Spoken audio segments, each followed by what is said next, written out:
We have developed over the centuries from vengeance, from retaliation, to rehabilitation, to a civilized behavior against criminals. And that is what human rights is all about. Someone back there said, you show no respect. True, I do not show any respect for any religion because I don't believe in them. Google my name and you will see that every fucking day I am defending Muslims and I am combating Islamophobia on the internet. Yeah. But please just quick. Do I have to tell you? Do I have to tell you again that you are ignorant? If you go to the basic Islamic texts and you take them seriously,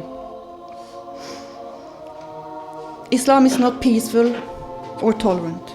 It's not human. That's why there is so much suffering in the Muslim world, where the societies in general are not free, open societies like we have here in Norway. Let me show you something, because this is slander actually. When I look at these cartoons on your website, speaking about the Muslims, showing them as womanizers, as killers, this means that there is a way, there is some kind of a plan to spread hatred in the community.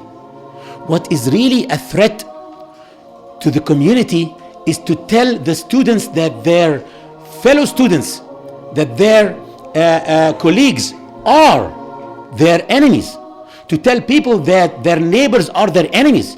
We have Muslim terrorists, definitely. Do you want to know how they came?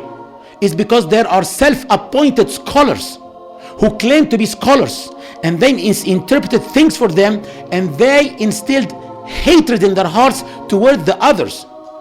No, I have read a lot. Please. Sister, please. I have read a lot in the Quran and about Islam. But I would like to say one more thing. Sister, please. Please. Sister, please. Please. I don't think it's ignorant to have written 8 books about these issues. That's no ignorance.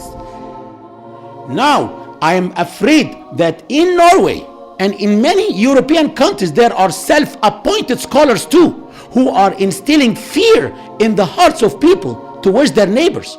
And this will lead to more than one Andreas Breivik, much more than this. It will happen again and again if people continue to spread this fear and hatred between people. Thank you very much. إن الحمد لله نحمده ونستعينه ونستغفره ونعوذ بالله من شرور أنفسنا ومن سيئات أعمالنا ما يهده الله فلا مضل له وما يضلل فلا هادي له وأشهد أن لا إله إلا الله وحده لا شريك له وأشهد أن محمدا عبده ورسوله. My dear friends, brothers, sisters, my respected elders, I welcome you all with the Islamic greeting. Assalamu alaikum wa rahmatullahi wa barakatuh. May peace, blessings, and mercy of Allah subhanahu wa ta'ala be upon all of us. Islamnet Student Oslo is a branch of the Islamic network, Islamnet, and work mainly with the same purpose as the main organization. INS Oslo is a registered student organization at Oslo University College, and the target audience is mainly students. The idea of the student organization is to build bridges between the different nationalities, ethnic groups, and religions at the Oslo University College, and also to clear up misconceptions and about Islam and the dialogue promotional work. The student organization also wants to create interaction and understanding of Islam among Muslims and non-Muslims students.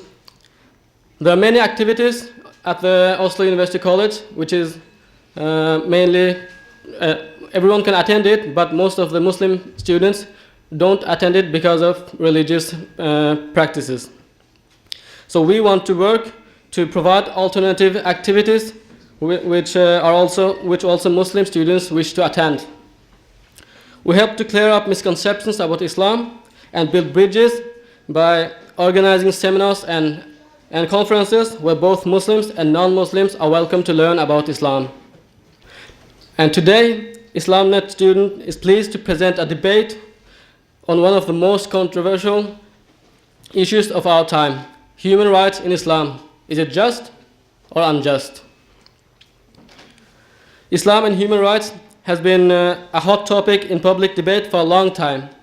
1.57 billion, almost 1 in every 4 peoples, are practicing Muslims.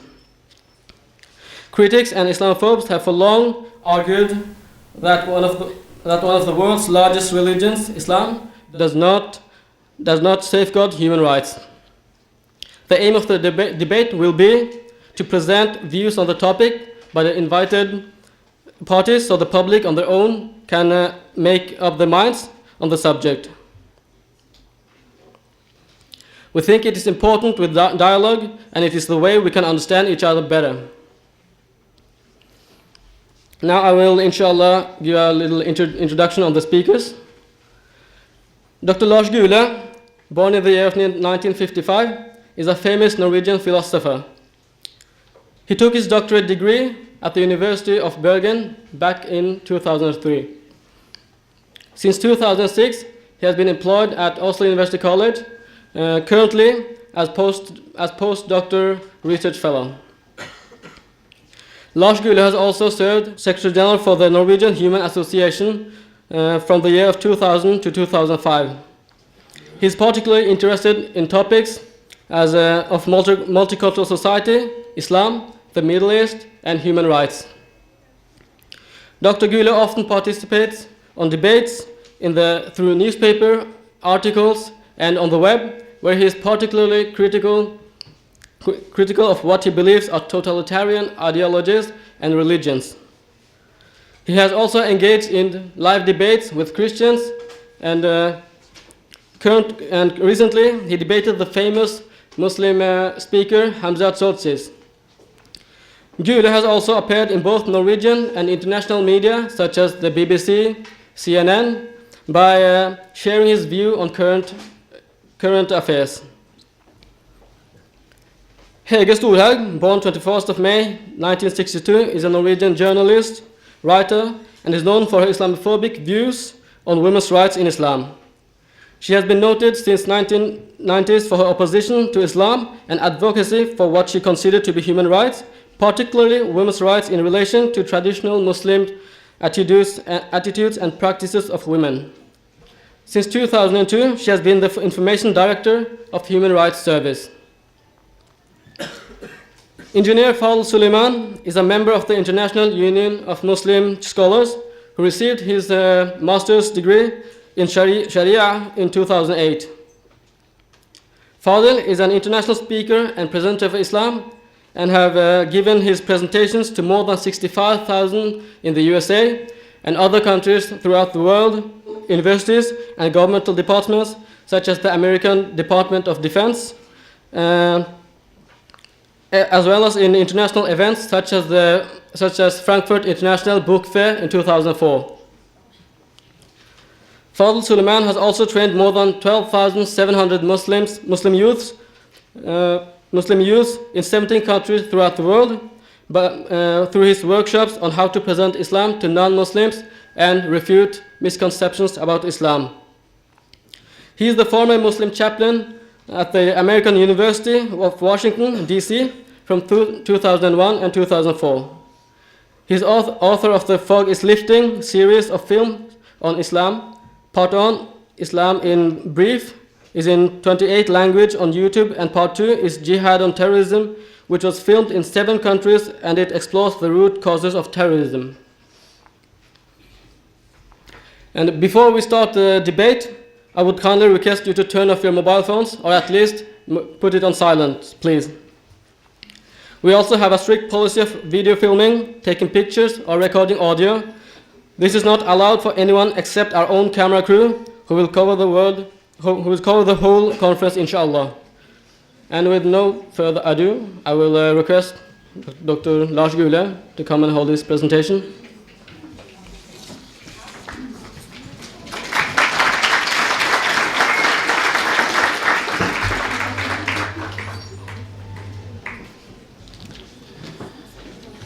Thank you for your invitation and to talk about a most interesting and very important topic, human rights in Islam, just or unjust. Well, the title of the meeting or this debate is assuming that human rights exist in Islam, but they don't. There are no human rights in Islam. There are only duties or obligations to God. Human beings can have no rights in a theological system where there is one supreme God, the cause of everything, deciding everything, of which human beings are only one thing, and that's the servant of God, the slaves of God. And we do have to look at what are human rights. And that's in itself a complicated question. A simple approach, a simple view is that human rights are what we find in various declarations and conventions. And then we have a set of such declarations, starting with the United Nations Universal Declaration of Human Rights adopted in 1948, followed by a number of conventions, regional conventions, and UN conventions. Now, if we try to count the human rights that exist in these conventions, try to identify the individual rights, we come to approximately 42, because some of these rights are not necessarily very clearly defined in each text. As a philosopher and not a legal scholar, I'm interested in human rights in a different sense. I'm interested in human rights in a more general sense. Then we can classify these various human rights that we find in declarations and conventions in three main groups. We can talk about life, freedom, and welfare. These are three basic human rights, but they are very general rights. So they always will have to be made more specific, more concrete. Freedom is something that can be freedom of movement, freedom of expression, freedom of organization, freedom of religion. These are instances of human freedom, protected and specified by the various declarations and conventions. One of the first modern human rights declarations is the American Declaration of Independence. And you can hardly find human rights expressed in a more beautiful language when it says that we hold these truths to be self-evident, and that every one of us has the right to life, liberty, and the pursuit of happiness. These rights are rights the individual have against the state. Human rights, when we are talking legalese, when we are talking in legal language, are rights that we have vis-a-vis the state. We don't have human rights vis-a-vis each other when we are talking juridical rights. Then human rights are limited to rights individuals have and the state is obliged to respect and protect. And the state will have to protect the individual even when individuals group together for various purposes, if they want to join together in an organization, trade union, religious group, or whatever. So human rights is, on the one hand, these legal obligations of the state, but they can also be seen in the more general term as moral obligations incumbent on all of us, something we all have a duty to fulfill. What does that mean? It means that the consequences of the existence of human rights is that each and every one of us also will have certain obligations in order to safeguard the rights of others. Now, it is not a human right to not be killed in Norway, legally speaking. That is a punishable criminal offense. If the state refused to investigate a murder, that would be a breach of human rights. Now, that's when you look at it legally speaking.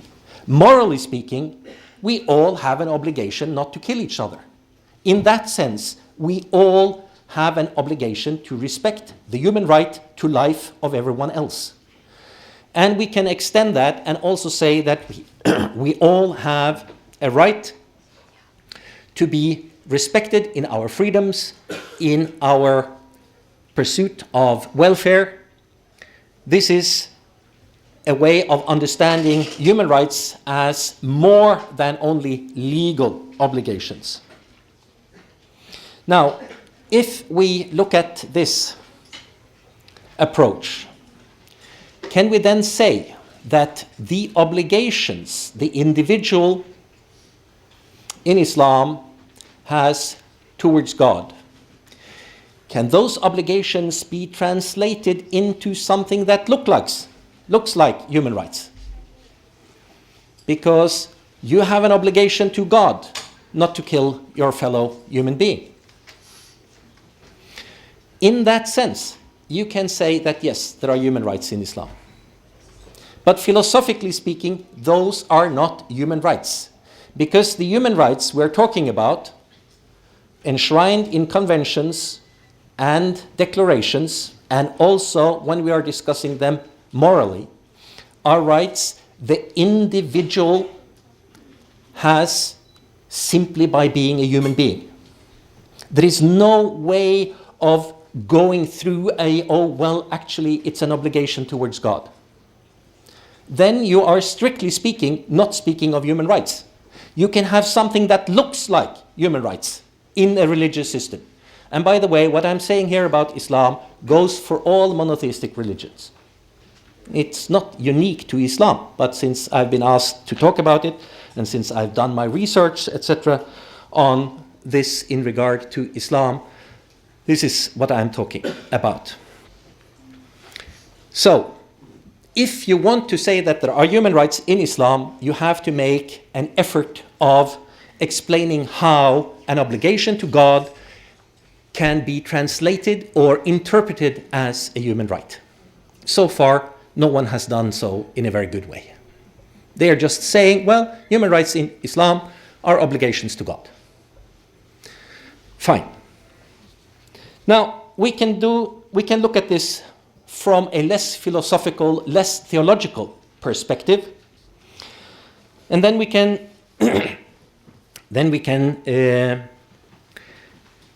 look at the regulations you do find in Islam. You can look at Sharia, the will of God, as expressed in various sources, interpreted over time, being presented as the way Muslims should live in order to fulfill his obligations to God. Well, then we are coming to a sorry state of affairs. Because the Sharia, as it has existed for 1400 years and is still understood by the majority of scholars today, not unanimously, but by the majority, we have to say that the Sharia allows for the following. That contradicts human rights as we understand them, as we find them in the declarations and conventions. The Sharia allows for discrimination of women in marriage and inheritance, in the courts, in politics. The Sharia allows for discrimination of homosexuals and other sexual minorities. The Sharia allows for discrimination of non-Muslims in politics, in courts, Sharia prohibits conversion, thus limiting the freedom of religion. Sharia prohibits blasphemy, thus limiting freedom of expression. The Sharia encompasses cruel and unusual punishments, amputations, flogging, and the Sharia permits slavery. Now, all of this is something that is practiced or implemented more or less strictly in various societies, and it varies over time. Slavery today is not practiced openly. It exists in a few countries as an old tradition. But the major point here, with this list of discriminations and breaches of human rights, is that Islam does not accept the fundamental human equality that is the basic principle of human rights. Because human rights are something we all have from the day you are born till the day you die, totally regardless of your origin, color of your skin, your gender, your profession, your political views, your religion. It doesn't matter.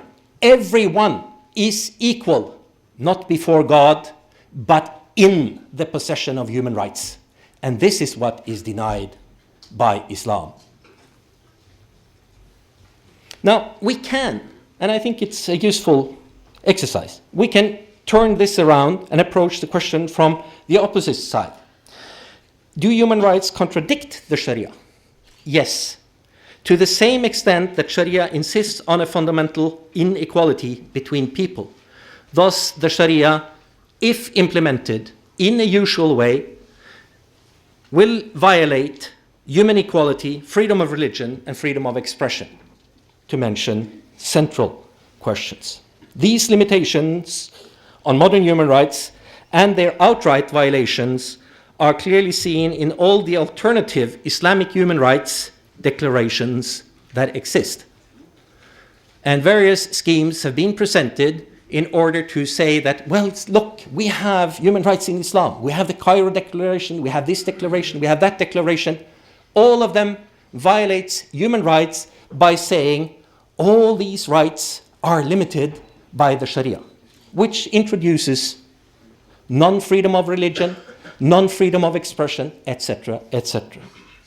In fact, basic human rights will be violated. Will this change? I think so. Muslims are more than interested in human rights. They want them to be respected in their countries and in daily life. Thus, we will see, and we see this process has already started, a reinterpretation of Islam and the Sharia that will allow for human rights. The process has started, it is going on, and it's an intellectual effort to be applauded. But it will take time. The demand for democracy that we have seen in the Arab world this year, and the protests against corruption and the abuse of human rights, tells us that human rights will be incorporated into a new understanding of Islam. Thank you.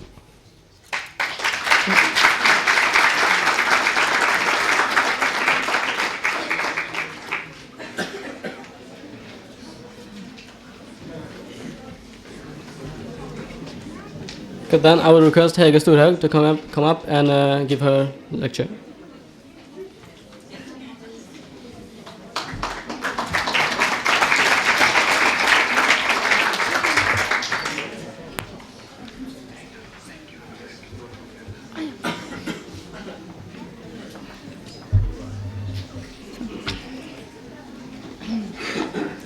First and all, thanks to Islamnet for inviting me. I was very pleased to be invited. I would like to start with a fact. The West is not perfect. That is why we are criticizing our societies, ourselves, every day. And this is a tradition going long time back, several centuries. And this tradition has led us to these wealthy societies with a high level of humanity, both for people and animals. Then I would like to state another fact, and that is that there are many peaceful, tolerant Muslims, both in Norway, Europe, and in the Muslim world. I know quite a few of them myself. They are secular people, and they are, like myself, as afraid of OIC and Sharia as I am.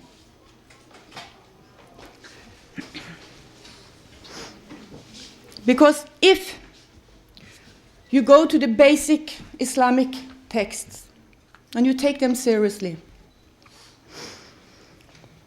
Islam is not peaceful or tolerant. It's not human. That's why there is so much suffering in the Muslim world, where the societies in general are not free, open societies like we have here in Norway. Every year, Freedom House, you might know that organization, Freedom House, they are monitoring the level of democracy in the world. And the Muslim world is, I'm sorry to say, at the bottom. And that is also why there is a one-way bridge from the Muslim world to the West. People are leaving for having a better life when it comes to economical life and also freedom. Lars Gule, I just have to tell you that I didn't know I was going to have 15 minutes. So, but I have prepared a little. But Lars Gule, he has already mentioned the Cairo Declaration on Human Rights in Islam. And I would like to look a little bit at that declaration. And just a moment. This declaration was formulated in Cairo in 1990 by OIC, Organization of Islamic Conference, the umbrella organization for the Muslim world, as you know. And it was actually a response to United Nations Declaration on Human Rights. A declaration that OIC cannot accept. And the Cairo Declaration, it opens with stating that Muslim nations are superior to other nations. I cannot mention the whole declaration here, but I can give you some examples. Okay, quote, "It's prohibited to take away life except for a Sharia prescribed reason." That means that, for example, renouncing Islam, if you do that, it's legalized to kill you. And this is something else than death penalty in a country like US, where you can have death penalty for killing other peoples. I don't support that either, so you know, but I just want you to know the difference here. Okay, next. Safety from bodily harm is a guaranteed right, and it is prohibited to breach it without a Sharia prescribed reason. So here the declaration, it opens for cutting off hands, for theft, and so on. I would also say it opens for female genital mutilation. Then the next, men and women have the right to marriage, and no restrictions stemming from race, color, or nationality shall prevent them from enjoying this right. As you hear, something is missing here. Religion is not mentioned. And that is because scholars believe that Muslim women only can marry Muslim men. Then the next, everyone shall have the right to express his opinion freely in such a manner as would not be contrary to the principles of the Sharia. Here we see that drawing Muhammad is not allowed, for example. Criticizing Islam, criticizing Muhammad. Yes?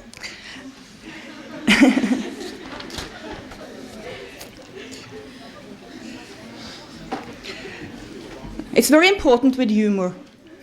Ayatollah, he is supposed to have said that there is no fun in Islam. So I'm happy that you are laughing. These are just some examples I'm giving you. And the declaration, it goes on, stating this in the 2 last articles. And listen now, all the rights and freedoms stipulated in this declaration are subject to Islamic Sharia.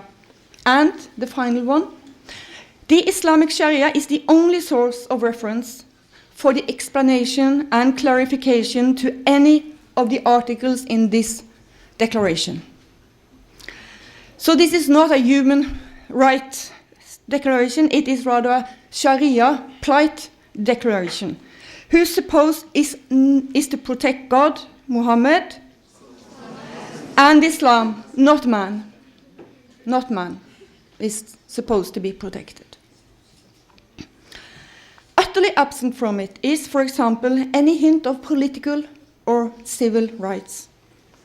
Rights would be the right to be a Muslim and the duty to stay and remain a Muslim. So my conclusion is that OIC has itself explained Islam's problems with human rights.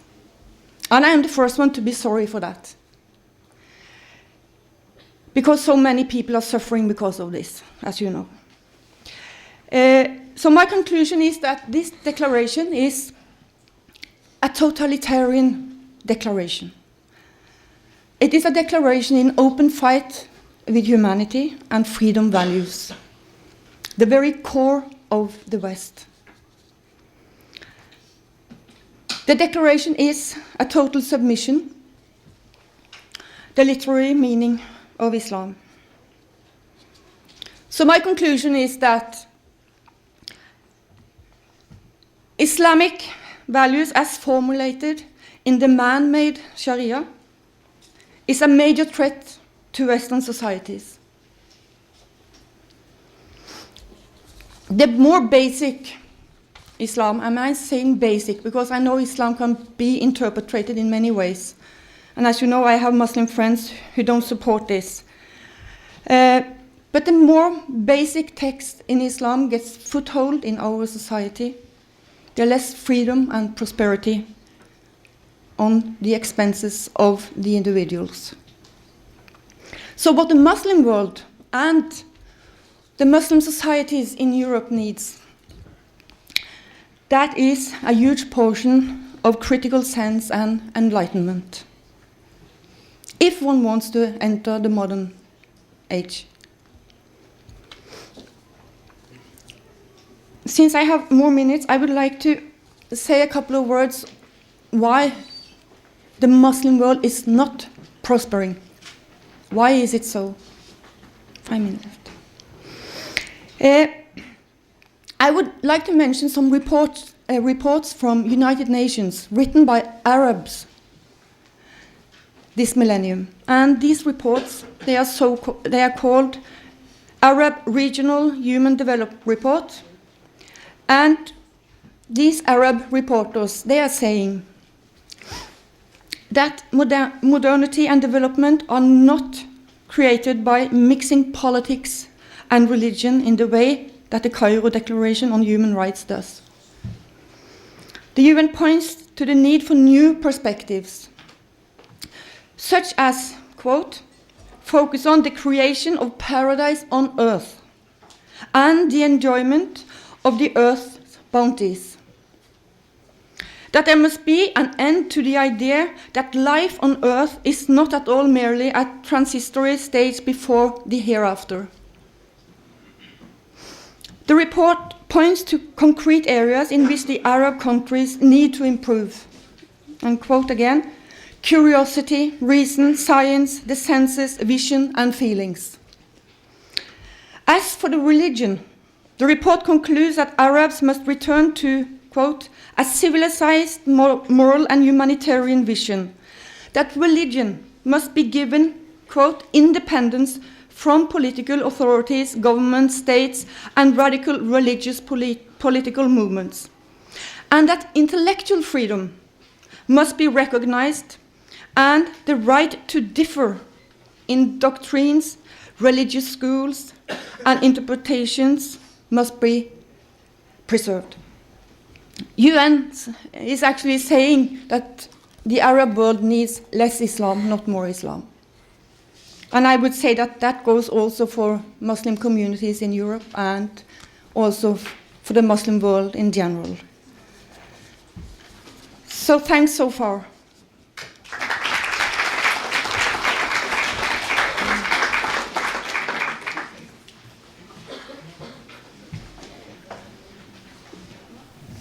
I would then like Fadel Soliman to take the floor.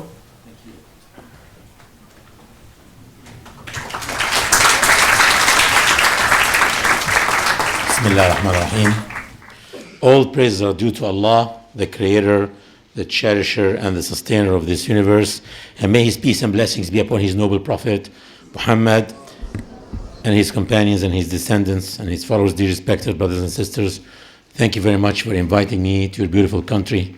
If you see me shivering, it's because I was freezing yesterday for 5 hours in Tromsø trying to see the northern lights. And finally, at the last half an hour, we saw the northern lights. They are amazing, really worthy of waiting.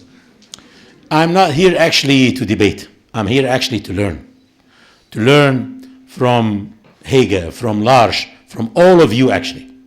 And this is my duty as a Muslim. Actually, God Almighty told me, when you enter into a dialogue, it should be in a friendly atmosphere, and at the same time, you should be opened enough to change if you find that you are wrong. God Almighty said in the Quran, "Inna aw iyyakum la'ala hudan aw fi dalalin mubin." So when I enter into a dialogue, I should tell the people that I am making this dialogue with, either we or you are rightly guided, or we or you are in plain error, which means that I am opened enough to, if I find myself wrong, to go back to the starting point and start in the right direction. So we are not here in a football match. There would be no winner and loser. We are here to find a way. Can we coexist with each other or not? It was made clear that we should have less Islam in order to coexist with non-Muslims, according to Hege. Before I start, there is a little bit about the methodology. Number one, I'm not here actually to waste your time or to waste my time by telling you about my experiences or my inspirations. Everything should be actually through evidence and proof. So I like always the questions to be at the end of my presentation, but you can at any time interrupt me and tell me, what's your evidence? What's your proof? I'm not here to talk out of my own inspirations. Second, we should distinguish between authentic teachings of Islam and the ability of a group of people to implement it, being successful in implementing it or failing in implementing it. So this is something very important when we talk to distinguish between. Also, Islam has to be judged by its standards and values and not by any human good work or bad work. Lars, actually, am I saying the name right? Huh? Because I started to say Lars and then people say Lars. Lars actually shocked me at the beginning when he said, there are no human rights in Islam. No human rights in Islam. And actually, I used to live in the States for about 5 years. And after 9/11, I started to refute misconceptions on Islam. And one of the misconceptions on Islam is that Muslims have no respect for human rights. And to a big extent, this can be true. But we have to clear Islam from this. I have to differentiate between Muslims and Islam. Actually, I'm Egyptian. And until very recently, there were no human rights in Egypt. But I have to clear Islam from this. So actually, I downloaded the United Nations Declaration of Human Rights from the website of the United Nations, www.un.org. And then I started trying to find any human rights in the Quran existing also in the United Nations Declaration of Human Rights that was issued by the General Assembly of the United Nations in the year 1948, hoping to find 50%, 40%, and go and tell the Americans, see, we also have some of your human rights there in our book. And then what's amazing is that I found 100% of the human rights in the United Nations Declaration, I found it all in the Quran. And then I started to find some human rights in the Quran that does not exist until today in the United Nations Declaration of Human Rights. And that's actually a presentation that I would like to make for you quickly. Can someone come here help me with this? It's dead. Okay, one moment. Yeah. Thank you very much.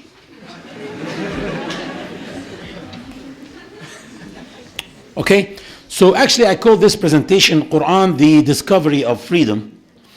Actually, Lars is right. We as Muslims do this as a ibadah, as a worship. We are not going to give those human rights to those whom they are due to because we want an acceptance from anyone. Not because we want to be accepted or not because we want to be loved. No, because this is our duty towards God. We believe in God and we will always believe in God. We are not trying to impose this on anyone, but it's my duty to render those rights to whom they are due because it's my duty towards God. And if you think about this secularly, that's a bigger motive. That's a bigger motive actually, if I do so. Quickly, I'll show you some of the articles of the United Nations Declaration of Human Rights and what we have in the Quran about it. Article number 1, all human beings are born free and equal in dignity and rights. God Almighty said in the Quran, O mankind. He didn't say, O Muslims. O mankind. He's talking to each and every one in this room. We created you from male and female, made you into nations with an S and tribes with an S, that you may know each other. And the rest of the verse, surely the most honored of you in the sight of Allah are the Arabs. Sorry, not the Arabs. I'm sorry, Jews. Not even the Jews. Surely the most honored of you in the sight of Allah is the most righteous of you. Doesn't matter if you're male or female, from which nation or which tribe, if you are more righteous, you are more honored. Equality between all people. The article number 18 actually says everyone has the right to freedom of thought. God Almighty said in the Quran, say, look attentively and contemplate mentally and take note of all that is in the heavens and on the earth. Utilize your intellect. God also said, say, I do admonish you on one point, that you do stand up before Allah, it may be in pairs or it may be singly, and reflect within yourselves. It's true. That's not a human right, it's an obligation. But actually, an obligation is at the same time a right. So if I have a right against the state, then it's an obligation on the state towards me. Freedom of religion. Everyone has the right to freedom of thought, conscience, and religion. Article number 18. God Almighty said in the Quran, let there be no compulsion in religion. Actually, this verse descended on Prophet Muhammad, ﷺ, for a reason. Before Islam, there were some ignorant Arabs who hated to have newborn baby girls. And some of them vowed to God, they made oath, oh God, if you give me a boy, I will Judaize him, I will make him a Jew.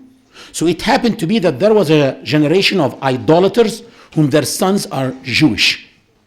When some of those parents became Muslim, they started to put pressure on the Jewish youth to convert them by force from Judaism to Islam. This verse descended on Prophet Muhammad defending the Jewish youth, telling him, let there be no compulsion in religion, leave them alone. Why force anyone to become Muslim? No one can be forced to become Muslim simply because Islam is an action of the heart. Another verse says, and had your Lord willed, he could have made all people on earth believers.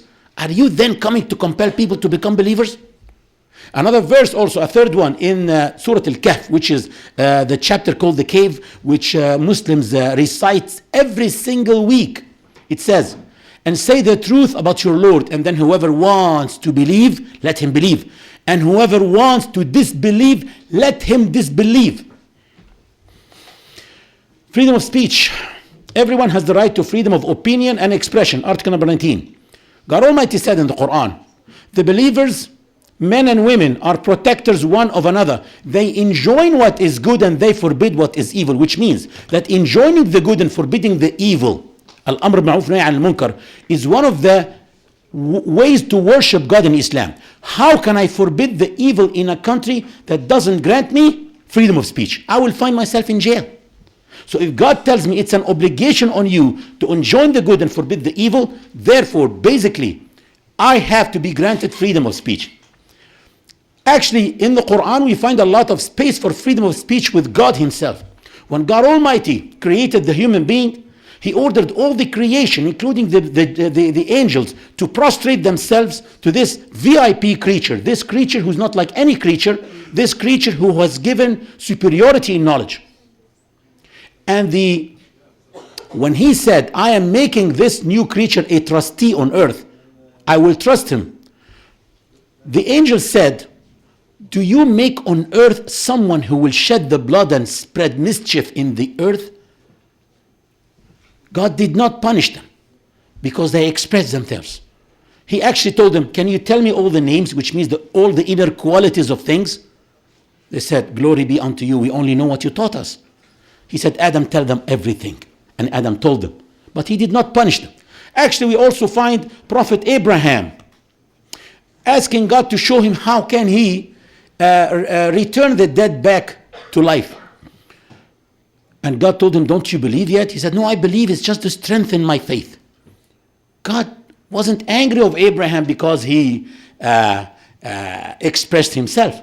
He said, well, Abraham needs an experiment. Take an experiment. Take 4 birds, cut them into pieces, scatter them on the mountains, call them back. They will come to you walking. And birds don't come walking, birds come flying. But God told him, your birds will be coming to you walking. But God didn't punish Abraham for actually expressing himself. Moses told God, let me look upon you. I want to see you. He said, look at the mountain. If it stands still in its place, you can see me. And then the mountain collapsed and Moses fainted. But Moses was not punished because he wanted to see God. The issue is, all this doesn't prove that all this proves that there is freedom of speech in Islam, but not limitless. Actually, I always say that freedom of speech is limitless in Islam. There are no limits.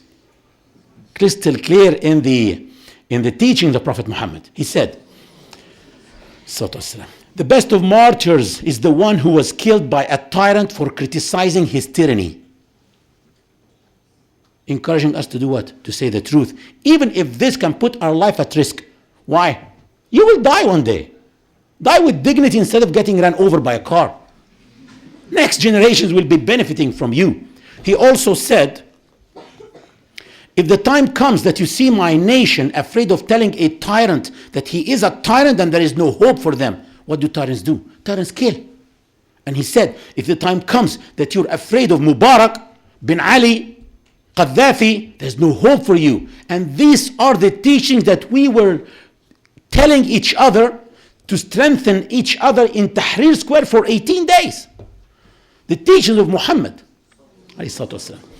God Almighty, the United Nations said in article number 25, everyone has the right to a standard of living adequate for the health and well-being of himself and his family, including food, clothing, housing, and medical care and necessary social services. God Almighty said in the Quran, say, who has forbidden the beautiful gifts of Allah, which he has produced for his servants, and the things clean and pure, which he has provided for sustenance. No, Muslims know that they focus a lot on the hereafter, but they also like to enjoy this life. Marriage.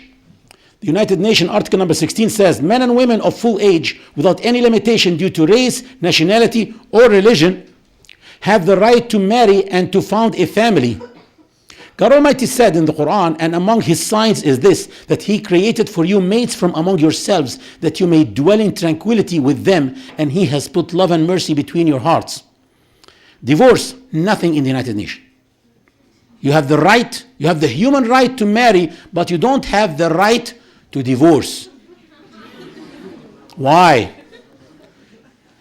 Because 70% of the customers of the United Nations who pay the salaries don't have divorce in their religion. So the United Nations compromised. God doesn't compromise. A man and a woman, whether you're a man or a woman, you have also the right to dissolve the marriage if you mischose your partner. God Almighty said in the Quran, the divorce is twice. After that, either you retain her on reasonable terms or release her with kindness. And it is not lawful for you, men, to take back from your wives any of your dowry which you have given them, except when both parties fear that they would be unable to keep the limits ordained by Allah. Then if you fear that they would not be able to keep the limits ordained by Allah, then there is no sin. Listen, this is how a woman can divorce. Then there is no sin or either of them if she gives back a part of the dowry or all of it for her khul'. So a woman has to return back the dowry if she wants divorce. So the one who receives the money is the one who has to divorce through the judge and return back the money. And saying I don't love him is an enough reason for a divorce. That's what happened at the time of Prophet Muhammad. A woman went and she said, I want to divorce this man. He said, why? She said, I don't love him. Did you take anything from him? She said, yeah, he gave me a dowry. Are you ready to return it back? She said, fine. That's it.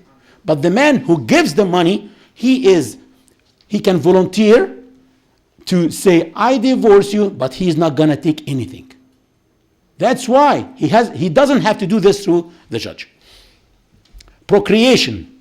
The United Nations says, and found a family. So you have the right also to procreate. God said in the Quran, and Allah has made for you mates and companions from yourselves, and made for you out of them sons and daughters and grandchildren, and has bestowed on you good provision. According to this, no state can go and say, you cannot have children. We have enough people. Mubarak used to tell us, you are 80 million. How can I feed you?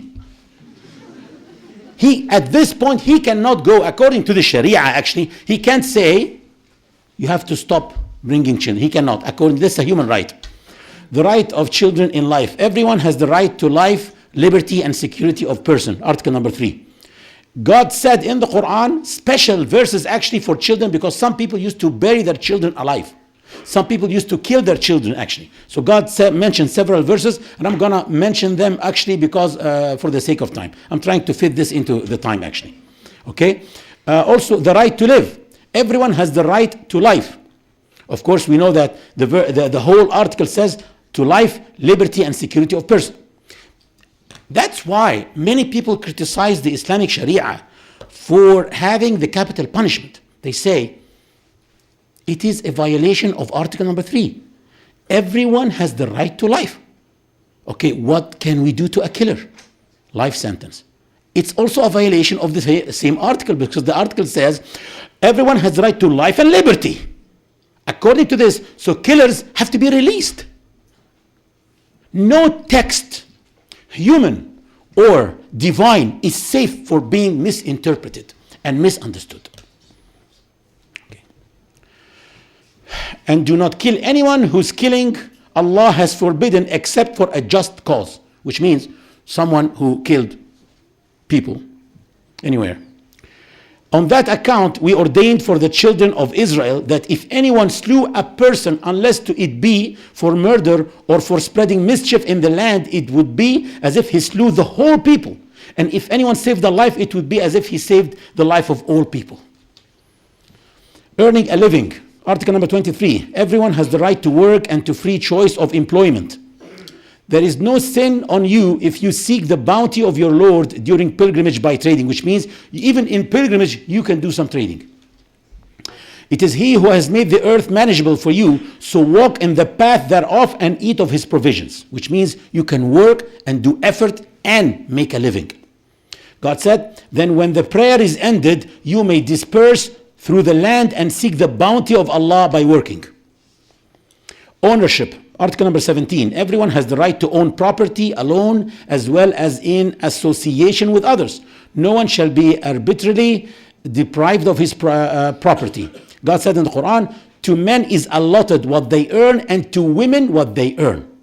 So when men and women marry in Islam, they don't become one. They are two separate identities. And if they divorce each other, no one takes from the other one 50%. Each one has his own money. Each one has his own wealth. O you who believe, eat not up your property among yourselves unjustly. So people should not take each other's wealth or money. Inheritance. Prophet Muhammad, peace be upon him, said, anything that a deceased leaves behind belongs to his heirs. The right to inherit is not in the United Nations Declaration. So it's not a human right according to the United Nations. I'm not saying that the United Nations Declaration is bad. No, it's beautiful. Beautiful. But it's human. So it's imperfect. It's imperfect. And the human is imperfect. It can be beautiful, but imperfect. Only the divine is perfect. The United Nations Article number 12 about home privacy says, no one shall be subjected to arbitrary interference with his privacy, family, home, or correspondence, nor to attacks upon his honor and reputation. God said in the Quran, O you who believe, enter not houses other than your own, until you have asked permission and greeted those in them. He also said, and if you find no one therein, still enter not until permission has been given. And if you are asked to go back, for it is purer for you. Protection of honor, same article. God said about it in the Quran, no believer, man or woman, should laugh at another in contempt, if it may be that the latter are better than the former, nor defame, nor be sarcastic to each other, nor call each other by offensive nicknames, a pagan custom below the dignity of Islam. Self-defense. God Almighty said a lot about self-defense. There is nothing in the United Nations Declaration of Human Rights about self-defense. Permission to fight back is given to those who have been wronged. And surely Allah is able to give them victory, those who have been expelled from their homes unjustly, only because they say our Lord is Allah. For had it not been that Allah checks one set of people by means of another, monasteries, churches, synagogues, and mosques wherein the name of Allah is mentioned a lot could have been demolished. So one of the grounds of fighting actually in Islam is to protect the houses of worship of other religions that we differ with. But because we have to make sure that they have freedom of religion and worship. A lot of things about self-defense actually, and let your punishment be proportionate to the wrong that has been done to you. That is about justice. Article number 2 actually says everyone is entitled to all rights and freedoms set forth in this declaration without distinction of any kind, such as race, color, sex, language, and religion. I'm not going to mention those two verses actually. A very beautiful verse in Surah Al-Hadid, number 25. It tells us that the reason why God sent Prophet Muhammad and the Quran with him, Jesus and the Gospel with him, Prophet Moses and the Torah with him, the Psalms of David and the scrolls of Abraham is to establish justice. God Almighty says in the Quran, and we sent aforetime our messengers with clear signs and give them the book and the right of and the balance of knowing right from wrong, that people may stand forth in justice. That's the reason why God sent messengers and books with them, to establish justice on earth. Welfare. Everyone has the right to a standard of living adequate for the health and well-being of himself and his family. This is article number 25. God said in the Quran, and those in whose wealth there is a recognized right for the needy who asks and him who is prevented for some reason. So actually the zakah that Muslims pay, it is a right on each and every one of us towards the poor. And the government has the authority or the responsibility of collecting the zakah and spending it to the right people. Allah says in the Quran, take, O Muhammad, from their wealth a charity to set them upon the course of purity of thought and action and to impart sanctity to them. Freedom of political opinion. Article number 25 says the same also about political opinion. The Quran says, O you who believe, obey Allah and obey the messenger, and those of you who are in authority, under the condition that they obey Allah and His messenger. And if you differ in anything with them, refer it to Allah and His messenger. Which means, I have the right to differ with those in authority, and the reference will be Allah and His messenger. But I have the right to differ with the ruler. Resistance of corruption. There is nothing in the United Nations Declaration that says that you have the right to resist corruption. Actually, God says in the Quran, and incline not to those who do wrong, or the fire will seize you, and you have no protectors other than Allah, nor shall you be helped. Also God says, and fear the final affliction and trial, which affects not in particular only those of you who do wrong, but it may be afflict all the good and the bad people, because those who do not fight corruption. Parents. No, there are human rights for parents too. God Almighty said, and we have enjoined man in respect of his parents. His mother bears him with faintings upon faintings, and his weaning takes 2 years, saying, be grateful to me and to both your parents. To me is the eventual coming.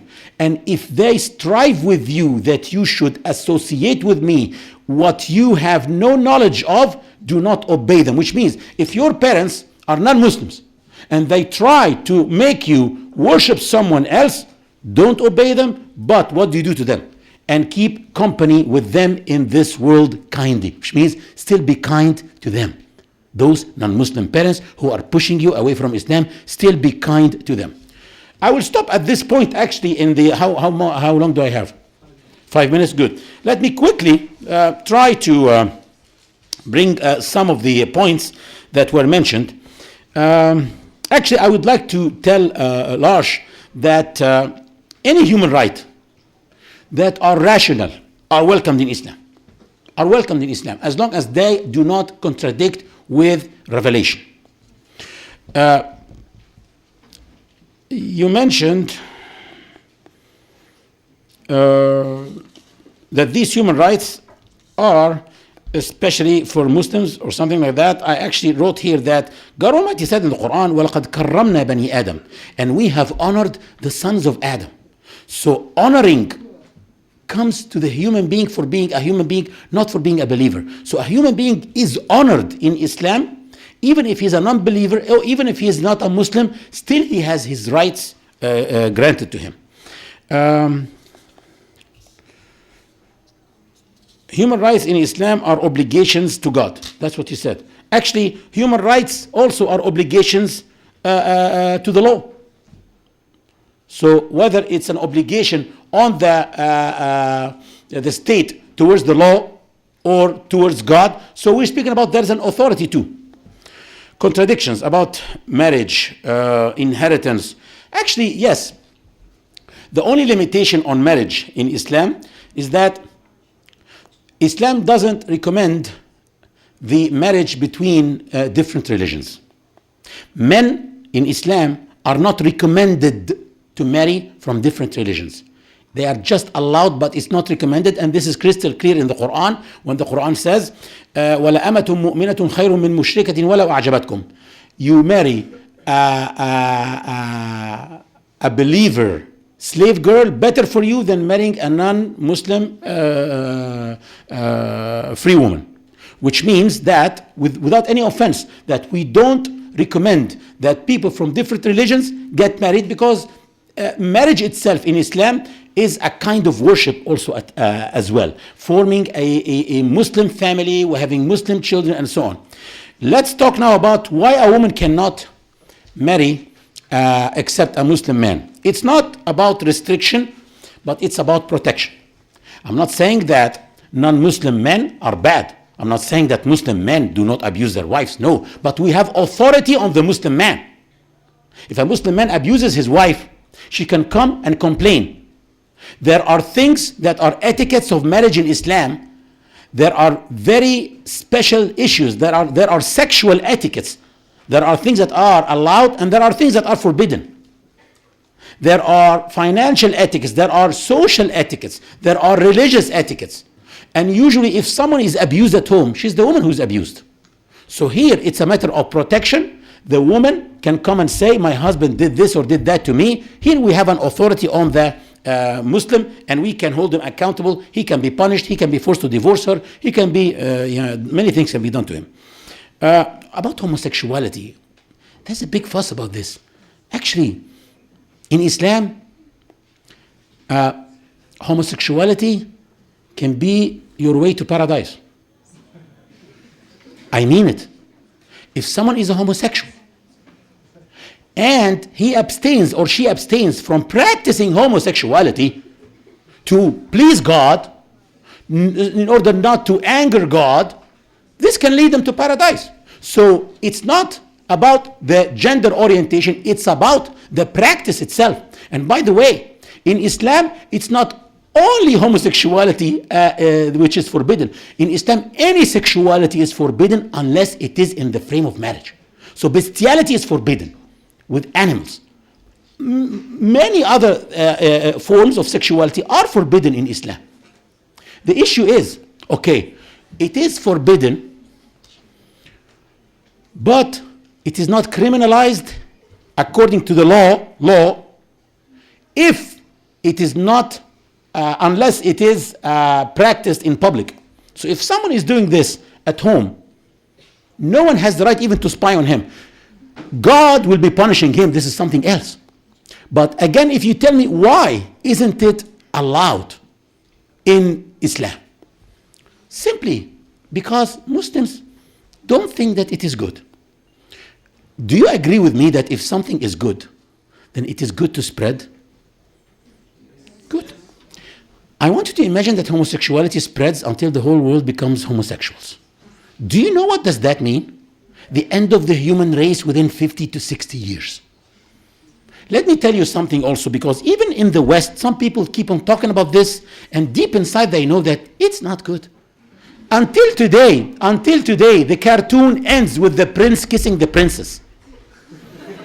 I want you to bring me one children cartoon ending with a prince kissing a prince. It's not allowed, and this is not freedom of expression here. Time's up. Okay. I will end with this now, actually, and then but I just wanted to say something. In Islam, we don't discriminate against anyone. When I was asked, will you allow the Muslim homosexuals to enter the mosque? I said, definitely. The mosque, anyone come here to the mosque and repent. There's no problem at all with this. Thank you very much.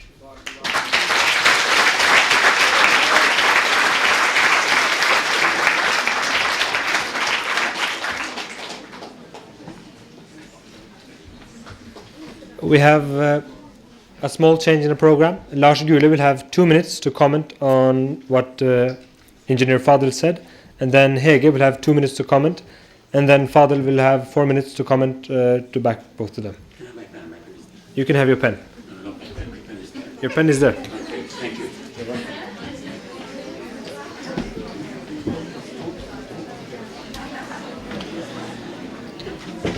Very briefly, we will surely come back to this in the discussion. But Fadel said, we have these human rights in Islam, and I'm impressed by the exercise of finding legitimacy for modern human rights in the religious sources. What does it tell us? It tells us that human rights have a very, very high standing. That is why it is important to find them in your old cultural tradition. And this is an exercise that Christians are doing, Muslims are doing, Jews are doing, Buddhists, and so on. And that is good because it increases the prestige of human rights. And it is the actual human rights as they are presented in the declarations and conventions that are important. Now, the problem appears when you say we accept all of these rights as long as they don't contradict revelation. Whose revelation? I don't believe in him, so I have no revelation. And you are telling me, well, it says in the Quran that you have to do like this, and that's the limit. Why should I believe that? That's not reasoning in a rational order by showing me the Quran or the Bible or any other holy scripture. That is why human rights are basically, fundamentally secular. They cannot be interpreted in the law, in a court, by reference to revelation. There you have to use reason. And this is, however you want to justify these norms for yourself. If you want to find that justification in your religion, fine. But when it comes to practicing it in the courts of law, we need to recognize that these rights are fundamentally secular. Thank you.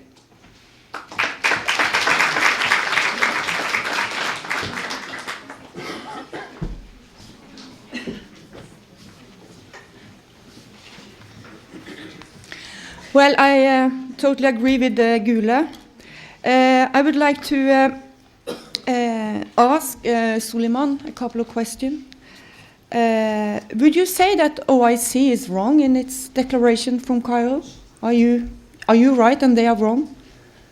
Is Sharia above all human rights, like OIC says? OIC. That is one question. You were also saying about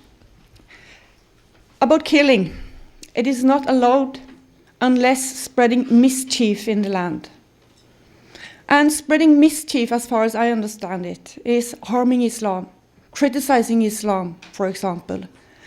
Is that a good reason for killing someone? And what about cutting off hands due to theft? What is your view on that? And then I would like to have it reflected and connected to UN's Declaration on Human Rights.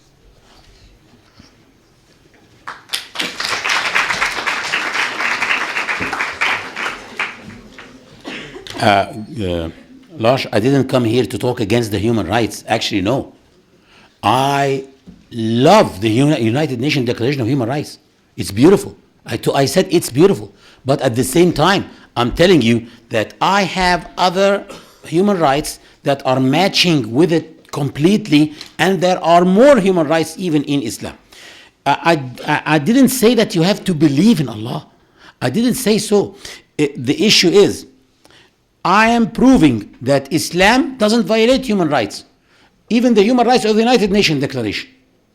There are differences, of course. You said it has to be secular. So we're talking about secular versus religious, secular versus Sharia. The Muslim Brotherhood, lately, after the revolution, started their or launched their new party called Al-Hurriya wal-Adala, Liberty and Justice. And the vice president of this party is a Christian Egyptian Copt called Dr. Rafiq Habib, who has been for the last 10 years the consultant of this group, Muslim Brotherhood. And he said something amazing 2 months ago. He said the Sharia is the only guarantee for Egyptian Christians. Because if you apply secular democracy in Egypt, you can shut down all the churches tomorrow. Look, the minarets are not, actually, the minarets were banned in Switzerland through a secular democracy. Transparency, voting. What happened? The majority oppressed the minority. The difference of the Sharia means legislation. So there is Anglo-Saxon Sharia, there is French Sharia, there is American Sharia, there is Islamic Sharia. The issue is, if we are not trying to criticize the British for believing in their Anglo-Saxon Sharia, Why are you criticizing the Muslims for believing in their Muslim Sharia in their countries? Is there anyone trying to apply the Sharia here in Norway? You said, actually, the lady said, Miss Hege said, I am afraid of the Sharia. Don't be afraid. Just live in Norway. Don't worry. There's no Sharia in Norway. There will be no Sharia in Norway. There is difference between fiqh and Sharia. Fiqh is what is lawful and what is unlawful. Like lying. If I tell this brother, you know what, I bought this jacket for 2,000 krona, and it's only for 200 krona, this is fiqh-wise, I can go to hell for this. But Sharia-wise, nothing. Sharia is not religious statements at all. Sharia is actually laws.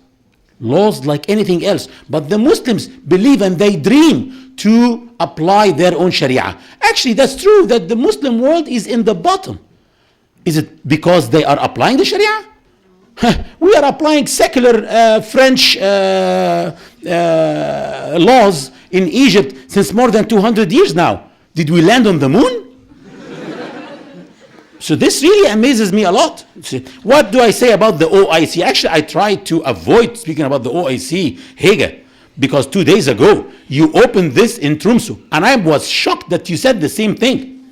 Hege, what Hege did is the following. I didn't want to do this, actually. What Hege did is, she mentioned to you that the OIC met in Egypt, and they made this declaration, that the Muslim nation is superior. That's a verse in the Quran that says, you were made the best nation if you enjoin the good and forbid the evil.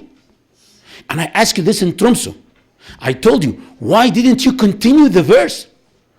Two things, either intentionally to mislead you or unintentionally out of ignorance. You had a homework to do before coming and throwing on people things like that. And I want an answer from you. Why did you do this? Again, for the second time, actually.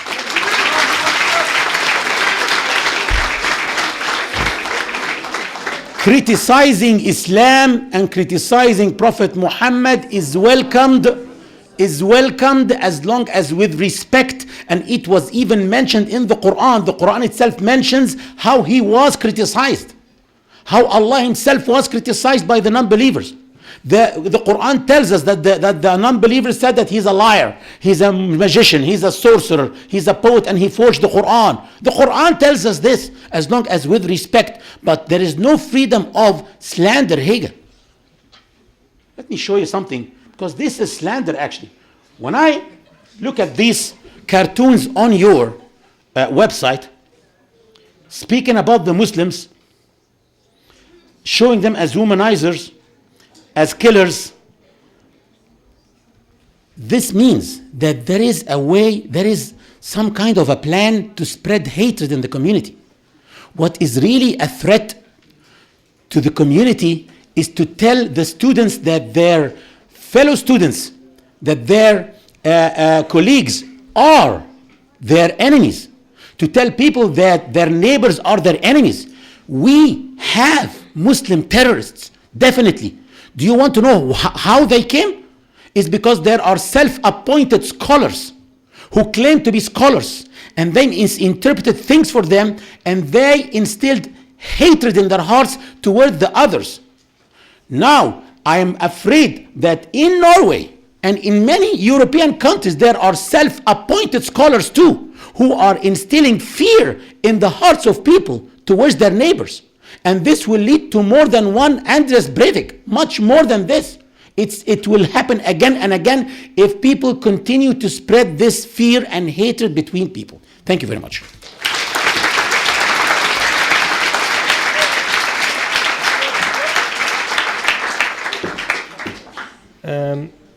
We're supposed to take a 15-minute break, but I just have one question. Hege, you asked a couple of questions. Did he answer your questions? I didn't answer the cutting the hand, but I didn't have time. I can't do that. Do you want him to do that? If you allow me, I'll do that. Okay, do you agree that he should answer that? I'm asking you guys. You are the ones to decide. Take it after a break? No problem. Okay, then we have 15 minutes break, and then we'll come back, and then we're going to have a panel discussion. What we will do now is that Fadel will respond to some critical issues that was raised by Dr. Lars and Hege. And after responding to those few issues, we will take questions from the audience, and you can choose which one of our speakers you would like to raise your questions to. And if you do not have any specific speaker, then you just ask a question and I will give the mic to one of them. Then we will start with Engineer Fadel Soliman. Bismillah ar-Rahman ar-Rahim. Alhamdulillah wa salatu wa salam ala Rasulillah. Allow me to use my Apple actually, because there are things that I need to show you again. Do you know who was the first man to have a computer? Adam, because he had an apple. It's a joke. Anyway, I have 4 things to answer now. One about the inheritance of women. Why do women inherit less than men? Slavery, that it's not forbidden in Islam. And capital punishment and cutting off the hand. Let's start first with the inheritance. It's if someone tells you that women inherit less than men, tell him who said so. We have about 12 verses in the Quran speaking about inheritance, and we have facts about the inheritance. Number 1, sometimes women inherit less than men. Sometimes women inherit equal to men. Sometimes women inherit more than men, and sometimes women inherit and men don't inherit. And this is what's called in the fiqh al-mawarid, it's called al-asaba bin-nafs. I don't know how to explain this in English actually, but we need to understand what decides how big or how small the share is in an inheritance. What are the variables that are controlling the share of an inheritance? Number 1, the closeness to the deceased. So how close people are to the deceased. And it's logical that the close relatives will be inheriting more than the far relatives. Those are the people who used to go to the hospital every day, sleep over on the couch, maybe pay the bill of the hospital, maybe pays the food or whatever. So and they are more sad. So it's logical that the close relatives will inherit more than far relatives. Also, the responsibility of the inheriting generation. So the younger generations inherit more than older generations. So in the young generations, we hear the shares 1/2, 2/3. This is in younger generations. But in old generations, we hear 1/6 and 1/8. Okay? I'll give you an example that will explain the whole thing. A man died leaving 600 acres of land. And he left a father, a mother, a wife, a daughter, and a granddaughter. 600 acres. How much does an acre worth here in Norway? An acre of land, much? A lot? How much? Nearly 1 million krona? More? Depends where it is. Okay, yeah, in a good place. It would be a lot in the center of Oslo. Wow, no, of course not in the center of Oslo. Maybe agriculture or something. Let's say 1 million krona. So, many of you now wish to be among the inheritance of this man. So we can say, let's now, according to the Islamic Sharia, give each one his share. The father will get 1/6, the mother will get 1/6, the wife will get 1/8, the daughter will get half, and the granddaughter will get 1/6. This father is a man, and his wife, the mother, is also is actually a woman, and they are inheriting equal to each other. The wife gets 1/8 because she has children. If she didn't have children, she'd get 1/4. And the daughter gets half. You know what is 1/6 of this? Not 100. It's 88. Because if you add all these shares, they are more than 1. In this case, each one gets his proportionately. So actually, the father gets 88 acres, equal to the mother 88 acres. A woman gets less than the man. Here, a wife gets less than the father. But a daughter gets like 5 times more than him. And that's a girl, but that's a young generation. So younger generations, they have more responsibility. Granddaughter gets 88 acres. I want you to imagine that this granddaughter was unlucky enough to be born a boy. If she was a grand boy, you know how much will she get? 25 acres. Because here this boy doesn't have a specific share, and he waits until everyone gets his share, and at the end he gets the leftovers only. Tell me about one human rights organization who will fight for this Muslim boy to get him his rights from the Muslim women. There isn't something like that. Okay, so that's just, it's not that simple to say that women inherit less than men. Okay, I have this actually example in which a man gets more than a woman. A man died leaving a boy and a girl, and his wealth is about 150,000 euros. The boy gets 100,000 and the girl gets 50,000. He's so happy, of course. But actually, this is a young generation, and they are expected to get married. They have a lot of responsibilities. So probably he will pay like 25,000 in dowry and marriage gifts. She'll be receiving a dowry and marriage gifts, probably the same. It will end up that he's having 75,000 with a lot of responsibility towards every woman in his family according to the Islamic traditions. And she is getting 75,000 with no responsibility towards anyone in her family, because this is the Islamic traditions. I know that now things changed in the West, people share, but in the Islamic traditions, if the woman decides to help her husband and share with him, this is a charity from her. So she can be spending in charity from this, but it's not her responsibility. This is when we talk about this. Let's now deal with something else. Cutting off the hand and the capital punishment. There are two types of punishments in the Islamic Sharia. There is the prescribed punishments called the hudud, and there is the unprescribed punishments. Prescribed punishments are for sure very severe, but they are only when it comes to breaching the security of the person. So if I tell one of you to give me 50,000 krona to invest it for him, and I take the money and I run, if I get caught, my hand doesn't get cut off, because this is not theft, this is fraud. Theft is when you return back home and you find that your door was, or your window was broken, and someone broke into the home and broke into your sanctuary and took things from you. So here you don't feel secure anymore. Of course, the punishment is severe. But there is also some points here. If someone stole like 12,000 euros from a house and he's caught, he can probably be jailed for some time, few years, and there will be like 12,000 euros every year spent on him. From whose money? The taxpayers, right? Who allowed the government to spend on someone who stole 12,000 about 120,000 or more? Okay, so the issue is, someone stole money, he has to pay for his mistake alone. Not others should be paying for him. For example, jail exists in the Islamic Sharia, by the way, but not for long terms. Long-term jail actually is a punishment for others. The kids whom their father, who become orphans when their father is still alive. He didn't see them growing or graduating or marrying.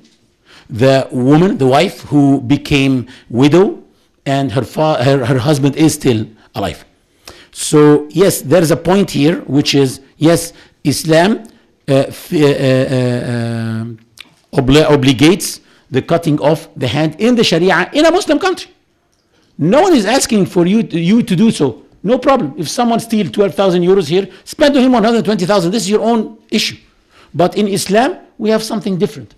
And these are called the hudud, which are the prescribed punishment. They are not to be applied except when the rights are given to people first. So in the Sharia, there are human rights. People cannot get their hands cut off if they steal to eat, or they steal because they are starving. This is not, but the issue is, no one can have the right to break into your house and steal the money that you are preparing to pay your tuition or for a surgery for one of your relatives. When it comes to capital punishment can be waived in Islam. But whose right to waive it? The family of the murdered person alone. Only those who have the right to waive it will waive it. And this is crystal clear in the Quran, in chapter Al-Ma'idah, verse number 45, that says, life for a life, eye for an eye, nose for a nose, ear for an ear, tooth for a tooth, and retribution for wounds, and whoever spares this will be an atonement for his crimes. So you are allowed to say, I don't want the killer of my father to be killed, but only you. It's not the right of someone else. I want one of you actually to imagine, and I pray that not even 1 over 1,000 of this happens to any one of you. But just imagine that you go back home and you find that your spouse is killed, and the kids are killed, and the parents are killed. What will happen to this person if he is caught? Life sentence. Will you be exempt from paying tax? No. This means that you will be paying for his 3 meals every single day, and also for the salary of his music teacher, because he has to sign for one activity in jail. And he will do master's degree and PhD on your own expenses, and he will be out within 20 years, because if he was not a problem maker in jail, and you'll be a drug addict because he destroyed your family. When you see someone like that walking on his feet, won't you feel that you want to take revenge and kill him? Some of you may feel, some may not. Because in one hand, there are no two similar fingers. That's why God said in the Quran that only those who have the right to waive the punishment are those who can waive it. But no one will force you to forgive.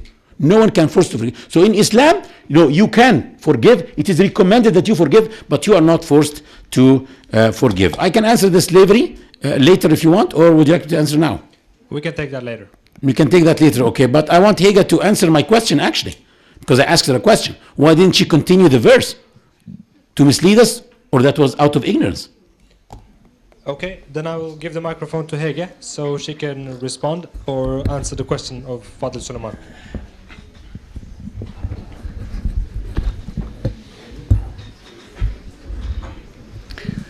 Well, this is quite simple. OIC states that Muslims as a nation is the best, of course, if they follow Islam. That is what we call actually fascism. What I would say is that Mr. Soliman, he is not answering what I asked, namely spreading mischief in the land and killing. I would like to have something more on that. And when it comes to these drawings he was showing, I'm very happy he did that from our webpage. Because, as you might know, we have a long tradition in the West to ridicule religion. That means Christianity. And if we hadn't done that, we would still be living in the Dark Age. And the most famous, actually, in Norwegian history, that is Arnulf Øverland, who kicked in the doors of the church in the 30s, and they remained open. That has given us freedom and humanity in our societies. And that is also what I think the Muslim world and the Muslim communities in Europe really deserves. Thank you. So, yeah, okay, it's all right. I just would like to have that on spreading mischief in land. Okay. I know Lars Gule, he has some comments to make, but do you want Father to answer that question first, or do you want Gule's replies first? No, you decide. Then we will give Lars Gule a chance to speak. Well, first of all, I think it is. It's not. very interesting to make such a big fuss about the organization of the Islamic Conference, because it's an unimportant organization. It's an umbrella organization where Muslim heads of state or foreign ministers meet now and then, and they say, yes, we agree on this. We do agree on Islam. And then they make an applause, and it doesn't commit them to very much more. And it's even worse to make such a big fuss about the Cairo Declaration, because it doesn't mean very much at all. And what is the important thing here? It was a declaration adopted by acclamation by the foreign ministers, which means that they said, this is a resolution. Yes, nice, very nice. Most of the member states of the organization of the Islamic Conference are UN members who have signed all the relevant declarations and conventions, and they are legally binding. The Cairo Declaration is not legally binding. Is it a bad human rights declaration? Is it worth analyzing from a theological, a philosophical, and even a legal perspective? Yes, it is, but it is not important. So to make a big fuss about it and say this, show how, see how Muslims do not respect human rights is plainly wrong. When that is said, I am deeply disappointed when, after this presentation of how you can find legitimacy for human rights in Islam, we are presented with a defense of the barbaric hudud punishments. This is pure barbarism. In a modern civilized world, the punishment of a criminal is not a private matter. That was the situation in Arabia at the time of the Prophet. That is not any longer the situation. In a civilized world, it is the state's obligation to pursue and punish criminals, not individuals. That is why qisas and diyah are not relevant anymore. That they are obsolete. And paradoxically, these are actually the only human rights you find in Islam, in Sharia. Because there you have the right to retaliate. That is the human right given to you by God. You have the right to exact vengeance on some criminal.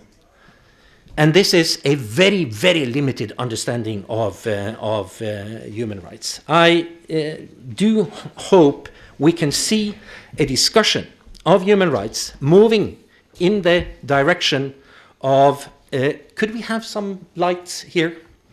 Where we can see human rights implemented in the legal systems of every country in the world. And finally, in this round, human rights are minimum standards. If you can find arguments for more rights in the Quran, in your cultural tradition, in the political debate, for women, for children, etc., that's fine. We have more rights in Norway than the Norwegian state is obliged to provide us with, simply because we can afford it, and because we have had a political debate that tells us that, yes, we can also give us these rights. The state can provide us with nice pensions, etc., etc. Thank you very much.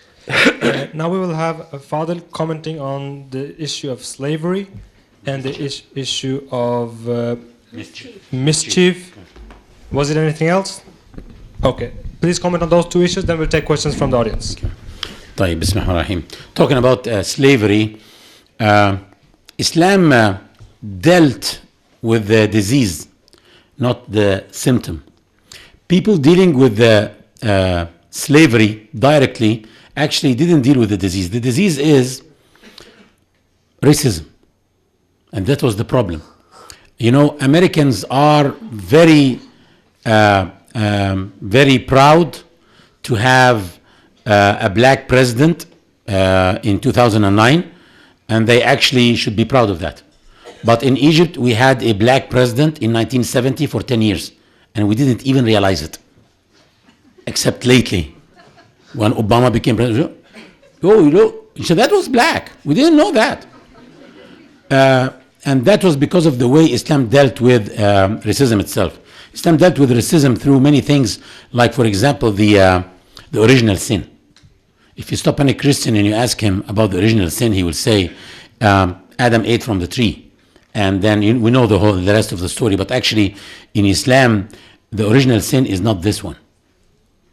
There was another sin that was committed before, and that was the sin of Satan himself.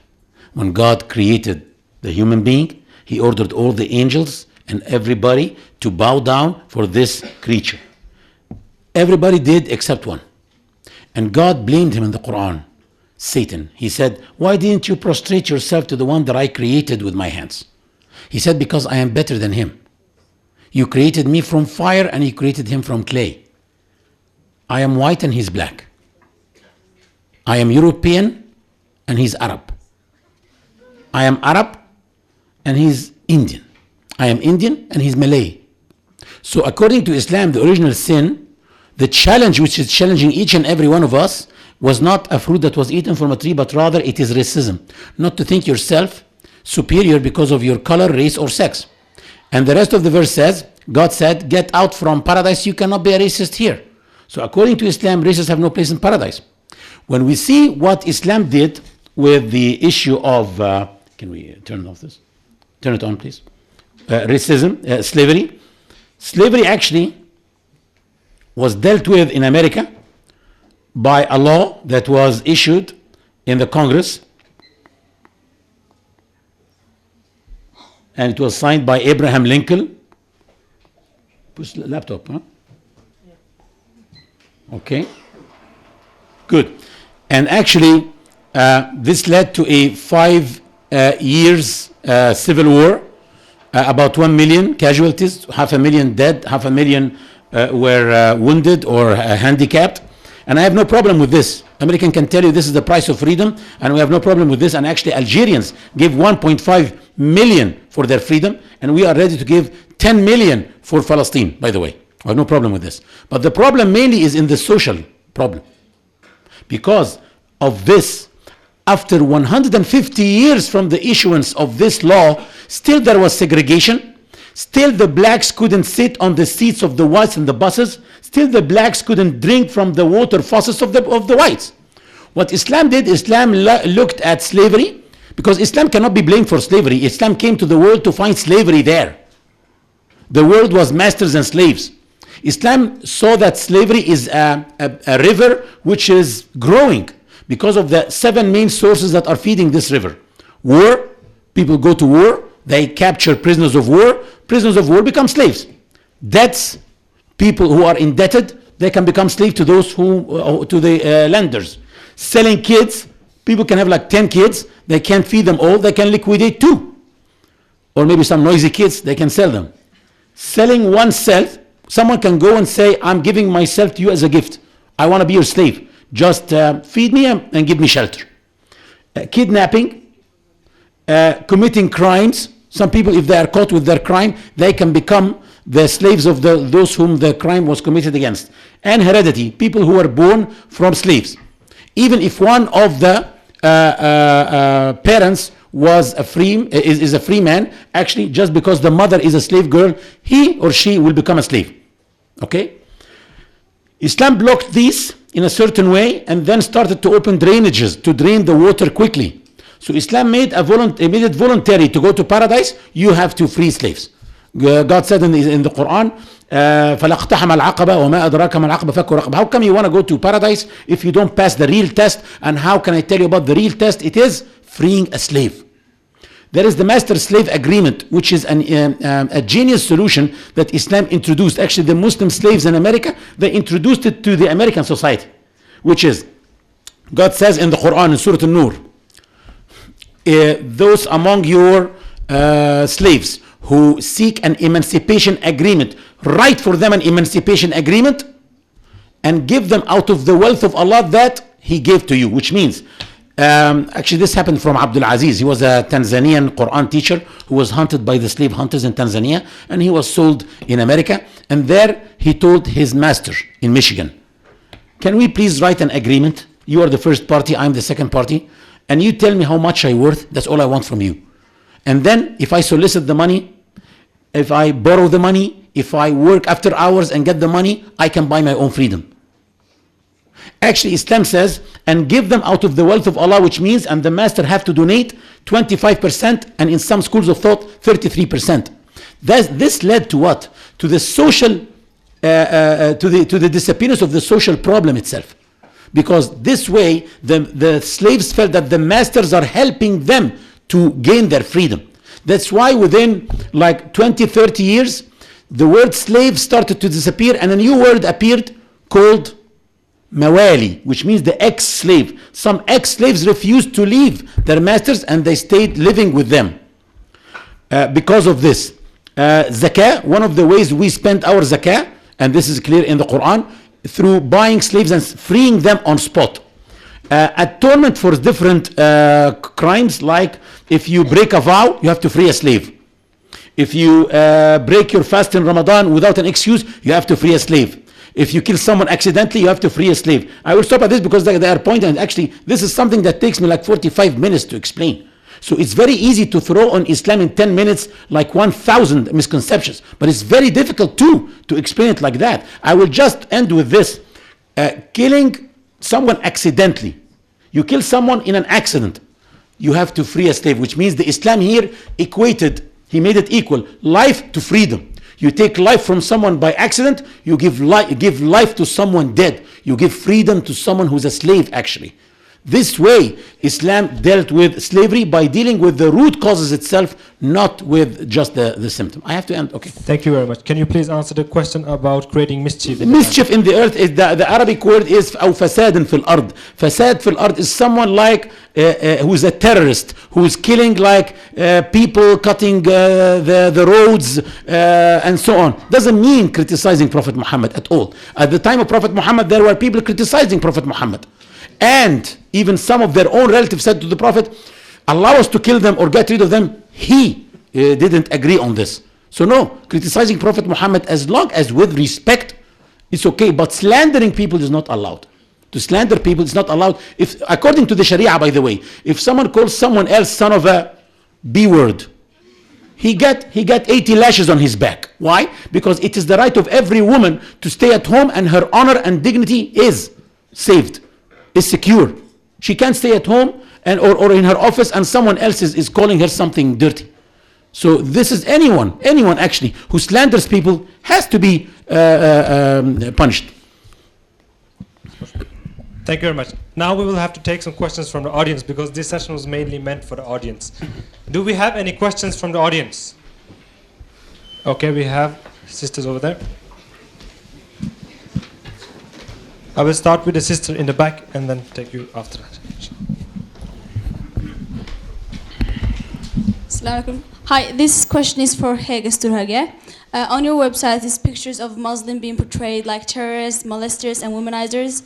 My problem with this is that young children are seeing these pictures and they're going back to school thinking this is the Muslim, and they're going to the Muslim children and harassing them and bullying them. What good do you think this makes for the Norwegian society? Thank you very much. Please answer that, Hege. Yeah, I don't think so many children are reading on the web page of Human Rights Service. Anyway, as I told you, we have a tradition in Norway for criticizing and ridiculing religion like Christianity. So in that sense, I will defend it until I'm under the earth. I will just mention one thing, and that is that when Soliman is saying that the Prophet Muhammad allowed critique, I've read about a lady, a poet, Asma bint Marwan. She was killed in her own bed and with the children in the same room because she had been ridiculing him in her poems. When that is said, I will have to leave in approximately half an hour because I'm not well, and I have a very long journey home because I'm not living in Oslo anymore. Thank you very much. But may I ask a question?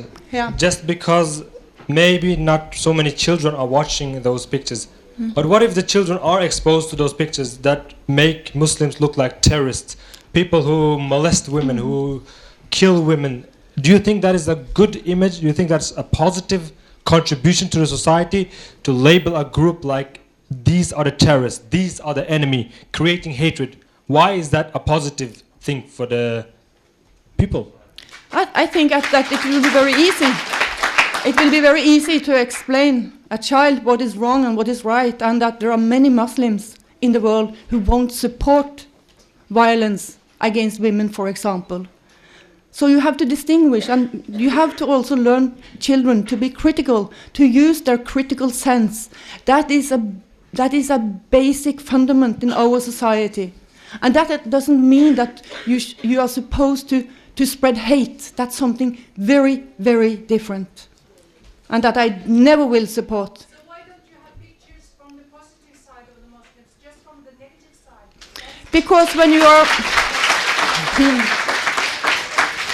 when you are, as I said when I opened today, that we have a tradition in Norway for criticizing. We have a tradition for criticizing our own society every day. And I'm working in a political think tank to try to improve our society. That's why we are not focusing not necessarily on the positive sides, but we are putting light on the dark sides to improve them. That's just the same like media is doing. But we have also had some very nice articles about nice Muslims on our webpage. So, excuse me, Hege. So, does it mean that you are suggesting that we belong to the dark side? So, the Muslims who are practicing, they are still living in the dark ages? Are you suggesting that just because I choose to wear hijab, I have to go back, travel back in time? I don't belong in the information age anymore? Yeah. Thank you very much. Well, that you choose yourself what you want. We live in a free society. And as I said, there are many different ways of relating to Islam. You choose your way. I have friends who won't wear a hijab, and I'm not interested also in discussing your private clothing. That is your private thing. I'm not here to discuss private things. Thank you very much. I think we have... Is your response to what Hege said? Or is it your response to Fadel? No, it's to what Hege said. Fine. It's actually a follow-up, because this is part of living in a free society, that you are not obliged to present what you think we should present about Islam. We are free to say whatever we want about Islam, and you are free to say whatever you want about Norwegian society, and you are. And therefore you cannot say that, oh, on this website there are only bad things. Yeah, well, then you criticize the bad things. But to say that you shouldn't do that is ridiculous. And if you are really concerned about justice in the sense that you should not only present a negative view, again, then I think there is a lot of sweeping in front of your own doors to be done. The rampant anti-Semitism and cartoons that flourishes in the Muslim world, not only the Arab world, but all over the Muslim world, is something to be taken really seriously. So, if you want people to present a case from all sides, the positive as well as the negative, yes, do so, and then you can come back and say, we think you should be more balanced. Thank you very much. Fadel, if you have a response to that. Basically, I would also like to say something. Just because some Muslims in some countries do something, why should we be held responsible? Because here we have an organization funded by the state who is doing such things. So that is something completely different. That she is here, she's the one responsible. Why should we answer for some people doing something in another country?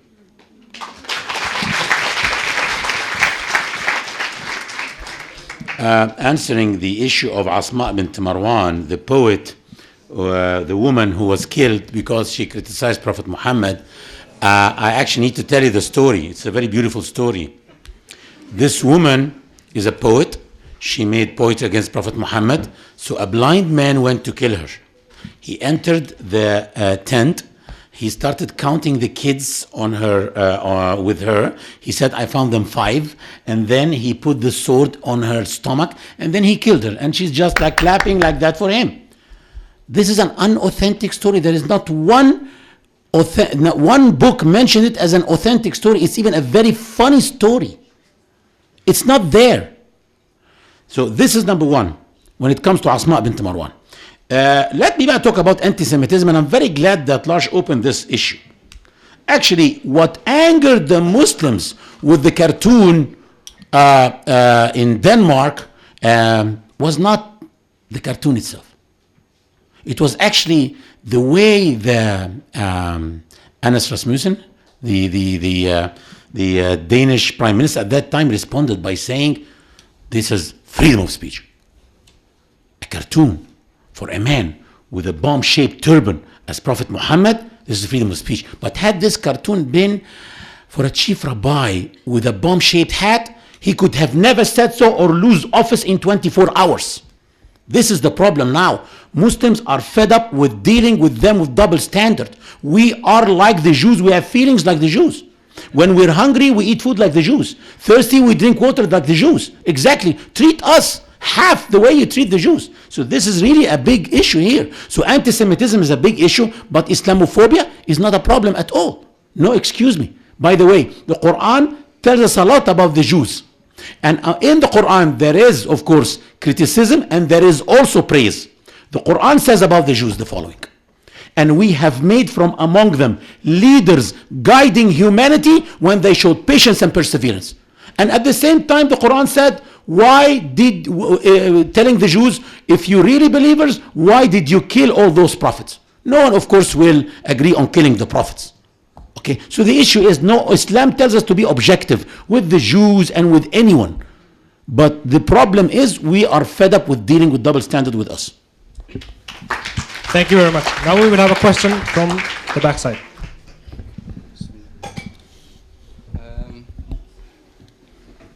First, I mean, we can all agree that the UN human rights, when they were invented in 1948, right? And until now, they doesn't work. They don't work. It's obvious to see in the world it doesn't work. And let's place a scenario between Norway's laws and Sharia. If a man enters a house and he steals 20,000 crowns, which was supposed to be used in someone's operation. So if he doesn't get paid, the person would die. In Norway, he will get prison sentence with PlayStation, flat screen, coffee, salary, and then in Sharia, he would get his hand cut off. Right? And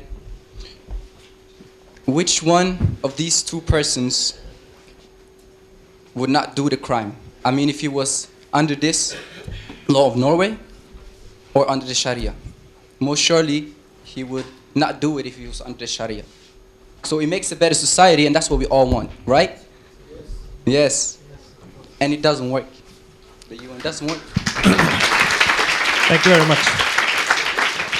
I will allow one comment from Lars Gule and one comment from Fadel, and then we will take the next question.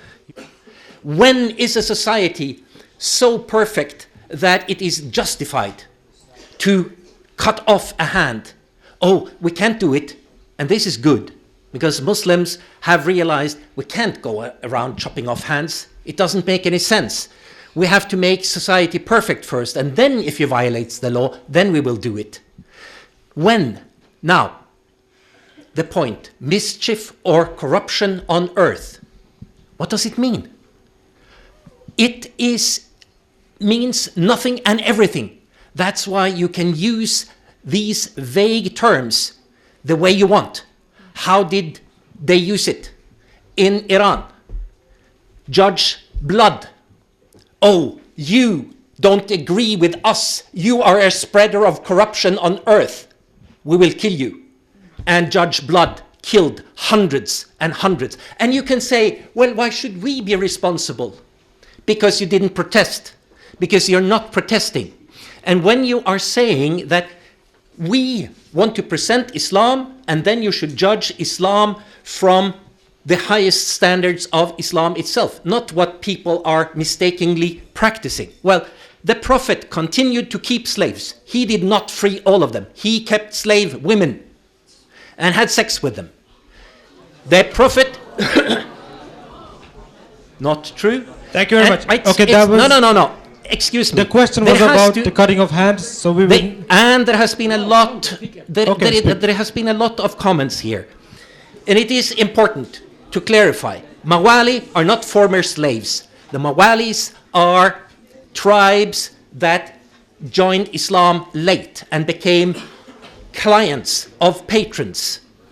And this continues, and this created social differences within Islam, differences that had to be rectified later. It wasn't like that, well, we are Muslims and therefore we don't make mistakes. Muslim slave traders bought and sold almost an equal number of slaves from Africa that the European slave traders did. This is an historical fact, but we don't talk about it because Islam is supposedly against racism. Oh yes. Travel in the Muslim world as a black person. Go to Syria. Go to Egypt. If you come from the south of Egypt and you come to Cairo, what job will you get? Bawab. Will you enter up? Well, if you are lucky, if you are the exception. Color racism is rampant in the Muslim world. There is really a problem to tackle. And if you say it's not the fault of Islam, then I ask, what's the effect of Islam if Muslims don't practice what they are supposed to do? Okay, thank you very much. I will have to cut you there. Now, I will ask Fadel to respond to those three issues raised. Cutting off the hand, having sex with slaves, and the third one was... Okay.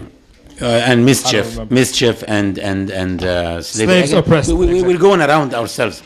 Look, number one, if you have a dark skin coming from South Egypt, what job do you get? Bawab, which means a guard. No, actually, not only Sadat was black, also Tantawi today, the head of the state today, the head of the SCAF is also black, and he's from Nubia. He's Nubian, not even from Aswan. So, no, excuse me, that's not true. This is not true, and this is our country, and I'm telling you. In Egypt, we have no problem at all between whites and blacks. No, there isn't any problem with this. Whites and blacks marry each other. There isn't this kind of mental sickness in Egypt at all, by the way. Besides, the word mawali, mawla means the allies. The mawali means the allies. So it really also means what you mentioned about the new tribes that entered Islam, and at the same time also it means the allies of each other, which means ex-slave and ex-master at the same time. So one of the very famous companions of Prophet Muhammad is called Salim Mawla Abu Hudayfa. Salim, the ex-slave of Abu Hudayfa. Abu Hudayfa is called also Mawla Salim because he is the ex-master of Salim. So the same word can mean ex-slave and ex-master at the same time. Mischief, fasadin fil ard. As again, I agree with you that it is very dangerous to allow people to use their own minds in issuing verdicts that are politicized and they are biased politically. I don't agree on what happened in Iran. I don't agree on what. We are not going to judge Islam except by its standard and values. For example, one of the ways of killing people who spread mischief is killing smugglers of heroin in Egypt and in many Arab countries. Their punishment is capital punishment. Those who smuggle drugs, not only drugs, the heroin and cocaine. So this is how they interpreted in many Arab countries the word mischief. What does it mean to spread mischief? To smuggle heroin and cocaine. Isn't this mischief? Is it? Look, I want to see this. People are now just going on Muslims and Islam and attacking them, and we're just defending killers, thieves, smugglers. What is this? What kind of, this is ridiculous human rights. Is this human rights are not made for smugglers and killers and thieves? Exactly what human rights are made for. Human rights are for criminals. Human rights are for minorities. Human rights are for everyone. And if you do not give human rights to criminals, then you don't give it to anyone. Then you have simply not understood what human rights is all about.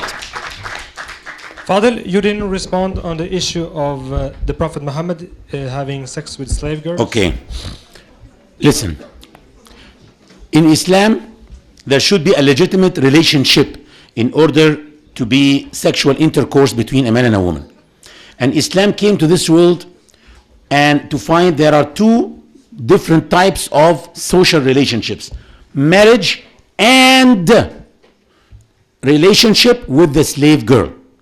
But Islam actually regulated this in a way to end slavery, because if we allow this slave girl, because in Islam, if a slave girl gets into this relationship with her master, which is a socially accepted relationship, and she becomes pregnant, this is good news for her, because she becomes automatically free, called Walad, a mother of a child, and the kids are free. If she's married to a slave, they will get 12 beautiful small slaves. So in this case, we will be adding to the river of slaves and growing it. So this way Islam used it to end slavery by allowing this relationship and regulating it with many other regulations like al-idda. So if he dies or if he divorces her, there is idda. She cannot get married, she cannot get into any relationship until we make sure, like any wife, that she doesn't have children in her womb. So this means that, for example, there was a very famous poet called Antara ibn Shaddad, who was the slave of his own father. Also in America, some slaves were slaves of their own fathers. In Islam, no. If one of the parents is free, the children will be free, and at the same time, the spouse will be automatically free. So Islam used it to end slavery, actually. Thank you very much. Now we have a question from over here. Yes, my question is to Hege Storhaug. The Norwegian government has reduced your support or funding for your organization, Human Rights Service, after, and this happened like a couple of months ago, right after the terrorist attacks of the 22nd of July. So, and even the Morten Johansen from FRB, he believes that this has something to do, like it was shown in the news, something to do with the terrorist attacks. And we all know that terrorism is a violation of human rights. So my question would be, doesn't this have anything to do that your organization spreads hatred, Islamophobia, that results in violence and terrorism? Thank you very much. Hege, would you respond to that? Yeah, this is quite easy to answer. We are working for human rights, especially for Muslim women and girls. We have actually managed quite a lot, both in Norway and Europe. If you want to call that hatred, you are welcome. I call it love and compassion. When it comes to the government, it's not a government. This is about Audun Lysbakken in the Socialist Party, who is a minister on integration. And when he started up in 2009, he already decided then that he would do whatever he could to close down the funding of Human Rights Service. And as you know, he is a former Marxist as well. So I'm not surprised, but it is a proposal. It's a proposal. It has to be accepted by the parliament. Did it happen right after the attacks? Because as far as I know, it was like 10 years, you received like 2 million kroners, and right after the attacks, you were reduced by 50%. Yeah. He tried last year as well, but he didn't manage then at that time. So he started up in 2009 with a goal written down in governmental papers to stop Human Rights Service from the budget. So it has nothing to do with the Utøya or the terror. Thank you very much. Why should it? I mean, he's a totalitarian guy. Because he gives birth to hatred, like people like Anders Behring Breivik. He agrees with many of the views that you share on multiculturalism. If you read his book, A European Declaration of Independence, he also disagrees. He also is against multiculturalism, like you. Yeah, and so what? Is that making you a mass murderer? He shares the same views as you did on multiculturalism, and that's why. That's Sarkozy, Cameron, Merkel, a lot of people who are against multiculturalism in the name of human rights. So I would love to take that debate with you, and I don't think actually any politician in the parliament really wants a plain multicultural society, because then you would violate human rights according to race and religion, and we don't want that. We want equality for everyone, isn't it? You want that, won't you? While he's moving over with the microphone, I'm also against multiculturalism based on human rights. But I do not share the conspiracy theories that you find in Hege Storhaug's organization. Because this is not fair. You have presented, you have employed Bruce Bauer, you have posted long tracts presenting the Eurabia theory, which is pure conspiracy theory and Islamophobia. I agree that the theory of Arabia is a conspiracy, and that, Gule, you know that.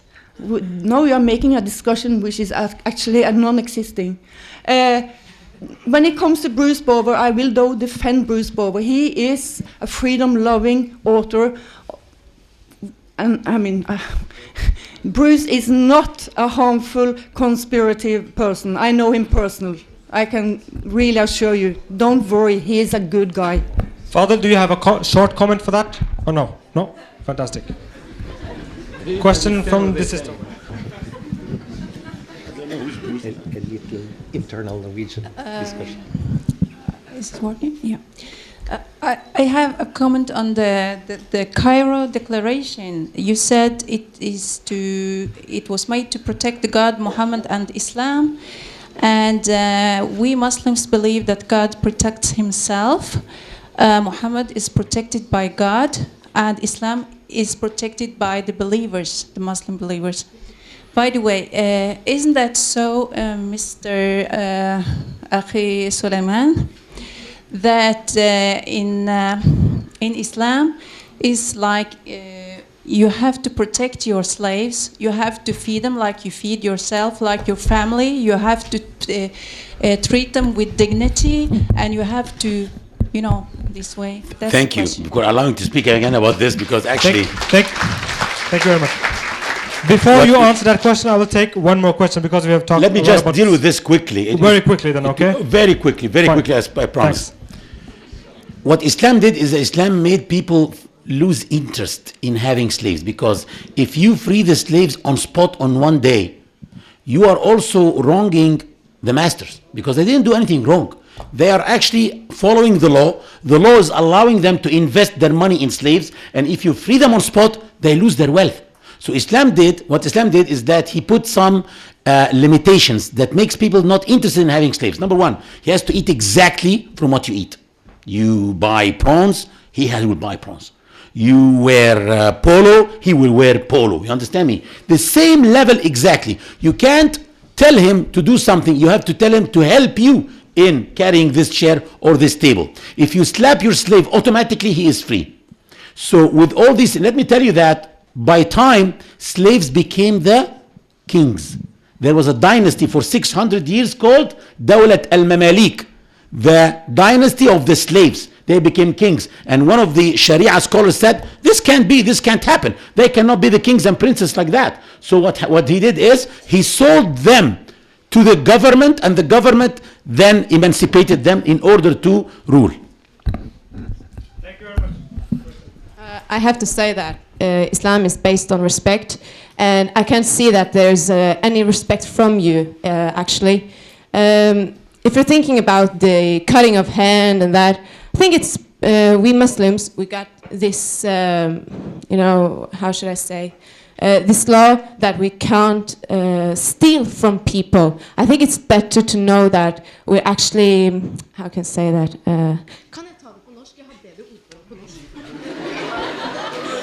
Translation. Det jeg prøver å si egentlig at islam basert med respekt. Vi alle muslimer eller islam ber oss om å respektere alle religioner. Vi skal ikke kritisere religioner I det hele tatt. Det dere gjør å Det dere gjør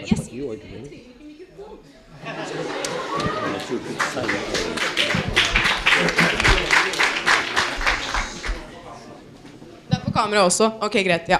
Men I hvert fall Egentlig greier jeg prøver bare å si til dere at det bedre om dere også kan snakke med respekt også, og ikke prøve å undertrykke oss på den måten. Fordi det jeg mener at hvis dere tenker på human rights, hvis det slik at man skal ha respekt, så det human rights. Og jeg lover dere at respekt I islam. Og vi muslimer, vi skal respektere hver og en enkelt person. Det samme gjelder slaver, det samme gjelder hvilken som helst religion. Dessverre så kommer det ikke noe respekt fra dere til oss.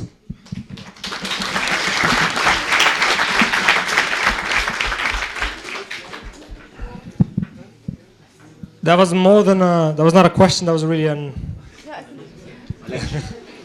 small lecture. But I would like to respond. Islam is all about respect. And do you have a question here? Lars want to respond to this. Okay, after this question. Okay. I just want to say that I saw some people clap very hard after Gule said something about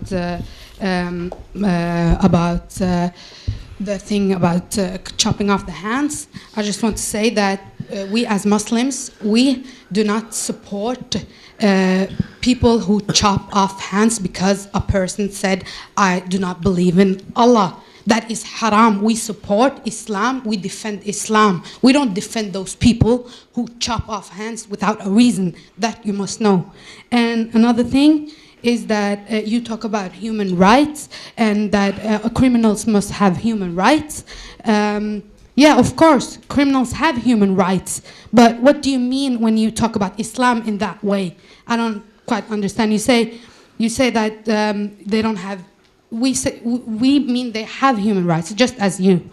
But against the law and against Allah, they can say, I don't want to go to jail, but even the law makes rights that are above them.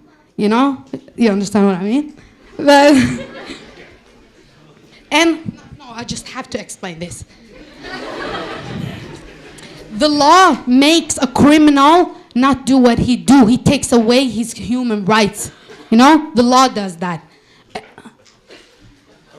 And one more thing. Why don't you criticize China? Why don't you criticize the USA going against the UNESCO? They going against UNESCO when they approved of Palestine. Why don't you talk about China? There are issues that are killing people instead of talking about chopping hands and.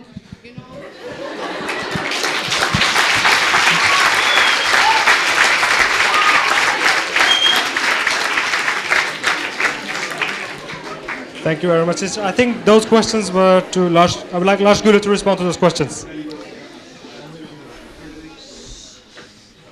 There are no justification for chopping off hands. It's as simple as that. There are no justification. To say that God has allowed it is totally out of the question. It doesn't mean anything. My God did not say it. Exactly. I don't have a God. The point here is, how can you justify chopping off hands if you cannot give reference to a revelation? No, there is. There is in Surah Al-Nur. My point here is that if you are going to present a justification, a reason, a good reason why we should punish in a certain way, we have to give reasons that we all can understand. I cannot understand a reason that says God wants it.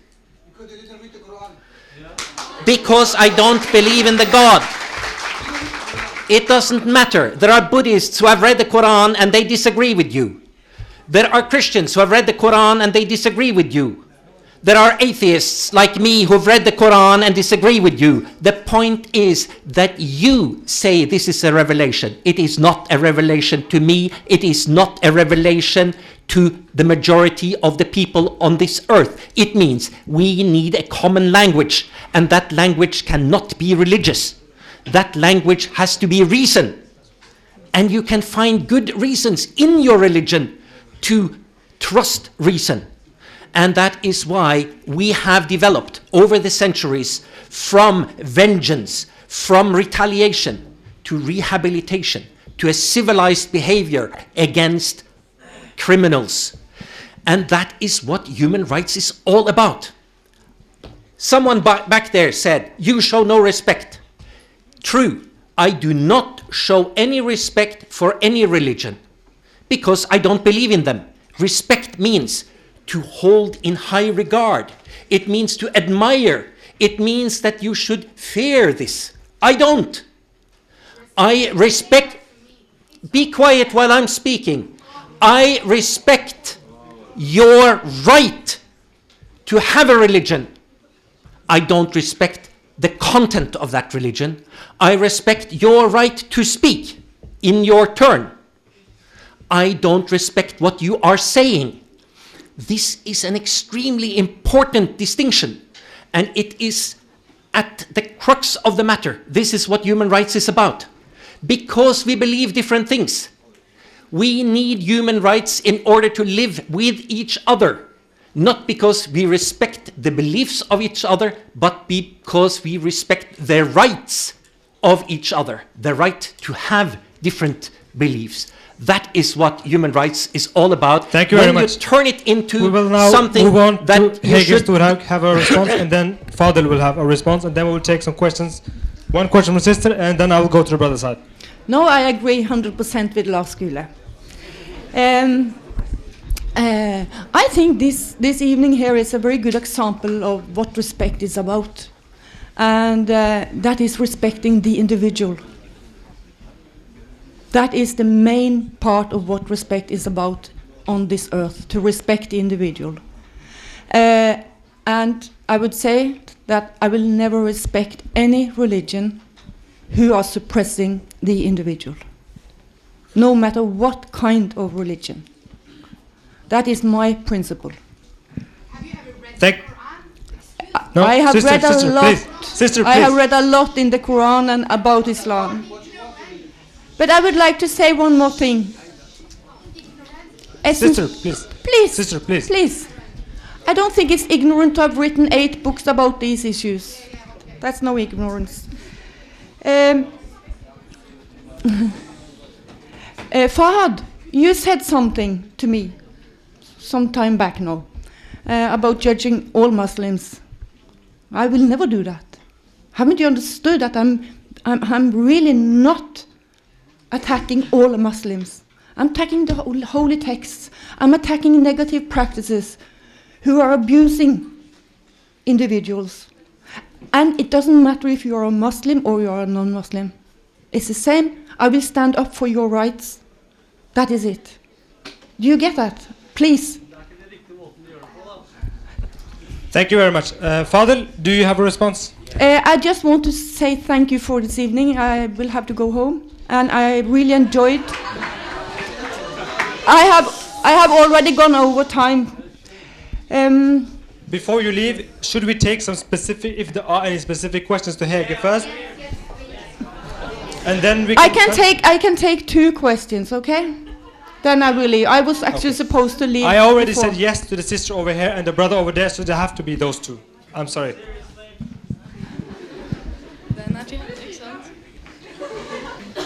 So, this is to Hege. Do you think the world in Norway would be a better place if Islam and Muslims didn't exist? And let me explain. When I say Muslims, I actually mean Muslims, those who agree with the teachings of Islam. I'm not talking about those who identify themselves as Muslim, as Muslims, but disagree and work against Islam. So do you think the world will be a better place without Muslims? Thank you very much. Hege, would you like to respond to that? No, I think it is a ridiculous question, in the sense that I've already told you that I have quite a lot of Muslim friends, and I think they have made this earth a better place to stay. So it depends again, what kind of values do you want to flag as a Muslim? Do you want to flag the values of Islamism, political Islam, or do you want to go for a tolerant Islam? That is the main part, isn't it? Yeah. Basically, she was asking about Muslims who practice their religion. Do you think the world would be a better place without them? There are so many ways to practice Islam. There are so many ways. Yeah. But please just quick. Do I have to tell you? Do I have to tell you again that you are ignorant? Thank you, Lars. Yes or no, so we can take the next question. What? Just please respond. I understand that you are quite conservative here in this room. That you have I think you have an opinion that there is one Islam. I don't believe that, because I have seen Islam practiced in so many different ways. And I respect that. But I don't respect violation of individuals and basic human rights. That I don't respect. Thank you very much. You have a question? The first question is to Hege. When you talk about freedom, and you respect freedom, and out of that freedom, I choose to have Islam, and I want to have my hand cut according to Islam. Why wouldn't you accept that and respect it? Are you not crying that you respect Islam and you respect freedom? This is my choice. Why don't you respect my choice? And the next question. So the next question is to Lars. Do you sympathize with Breivik's views on Islam and multiculturalism? If yes, how do you think to be qualified to work with human rights? Because a person who sympathizes with a person with the only terrorists in Norway, it doesn't sound that the person knows what human rights are. Thank you very much. Hege, would you like to respond to that? Yeah, then that was the last question for this evening. For me, we live in a free, open democracy, pluralism. So the day, if it happens that the parliament wants to have chopping off hands in the penal code, well, then the parliament has said so. But today, this is not the situation. You are arguing and discussing this, and this never happened in Norway. Okay, so why are you talking about issue now, which has never happened in Norway, and if it happened, it happened in our world. We were talking about basic Islam. How I wanted to know how Soliman views Islam and punishments, and he has answered, and you have also answered. I'm happy for that. So now I know what you mean. Okay. Yeah. It wasn't more worse than that. So all we need is to respect one another and then leave it in free. Yeah, and we have to argue and quarrel when we disagree. Yeah, we argue. To okay? lift the brain a little bit. We argue. Yeah. But we don't rebuke the other. Okay. And we don't insult the other party. We argue and discuss. I want to have the freedom in the West that I also can insult religious texts. Yes. Okay. Thank you. Okay, basically what I understood, she answered some of the questions, but she didn't reply on why she was qualified to be working as with the human rights when she is she's an organization in Norway sympathizing with the terrorist views. But I didn't hear an answer to that. Before Hege goes, I have something to say. Basically, before she goes, this brother, he's been waiting, so he even start. Can you take one more question? I don't know what he has to say, but can.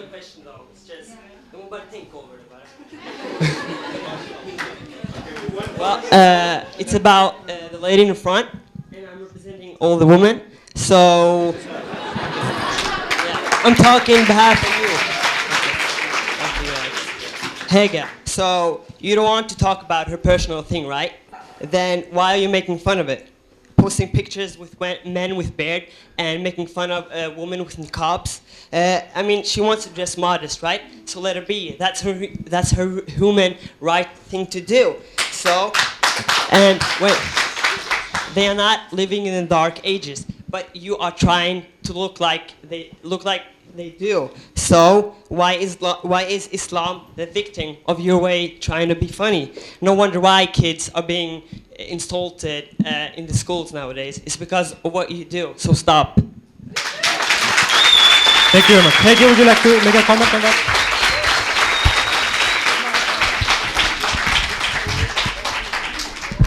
I would like to see the documentation that Muslim children are insulted in school or attacked in schools. I have not seen it. If that happens, I will be the first one to defend those children. Yeah, you have human rights, isn't it? So basically what you're saying that you want to see the results of the hatred you're spreading. Didn't you see Anders Behring Breivik? Fahad, I will just, one last sentence, and especially to you. I really react very strongly when you are suggesting hate against people. I think you should think twice before you are accusing someone of that. I think that's pretty obvious. I've read what you say on your website. The way you present Islam and Muslim, that's pure hatred. You plant the seeds of hatred in the hearts of human beings. We even had an information stall about Islam in the Karl Johans gate. And this guy comes along. He says, "Oh, you guys are terrorists. You guys are this. You guys." I'm having a decent discussion with this non-Muslim brother, and this other guy comes, "You're a terrorist. This and that. This and that. You oppress women." And when this other brother, non-Muslim, he leaves, then he says to me, "I want you all dead. I want to kill you all. Within 10 years, I will have you all the Muslims in Norway killed, and I'm gonna spend all the money I have on this, making this true." And he says, "I'm going to start with people like you who stick themselves out in society." Of course, you can say, "Oh, I don't agree with that. I don't agree with that. I don't agree with Anders Behring Breivik." But the fact is that you are the ones who planted the seeds in the hearts that made them explode.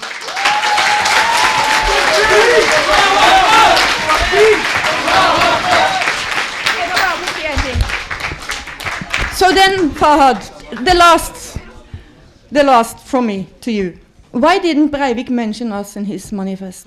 Why did he never contact us? Maybe he has an agreement with you. I don't know. He doesn't want the state to stop funding you. Fadel. No, I was asked a question. Yes. And I do not demand respect for what I'm saying. I do not agree with Hege. I don't respect her organization and her opinions. I belong to those who think that human rights services... Please, show some respect. Please show some respect. With a lot of other websites are part of the opinion that you have seen the result of. And this is something that it is fair to confront human rights services with. They are responsible for participating in creating this atmosphere. They cannot escape that responsibility. But when you confront them on what they are responsible for.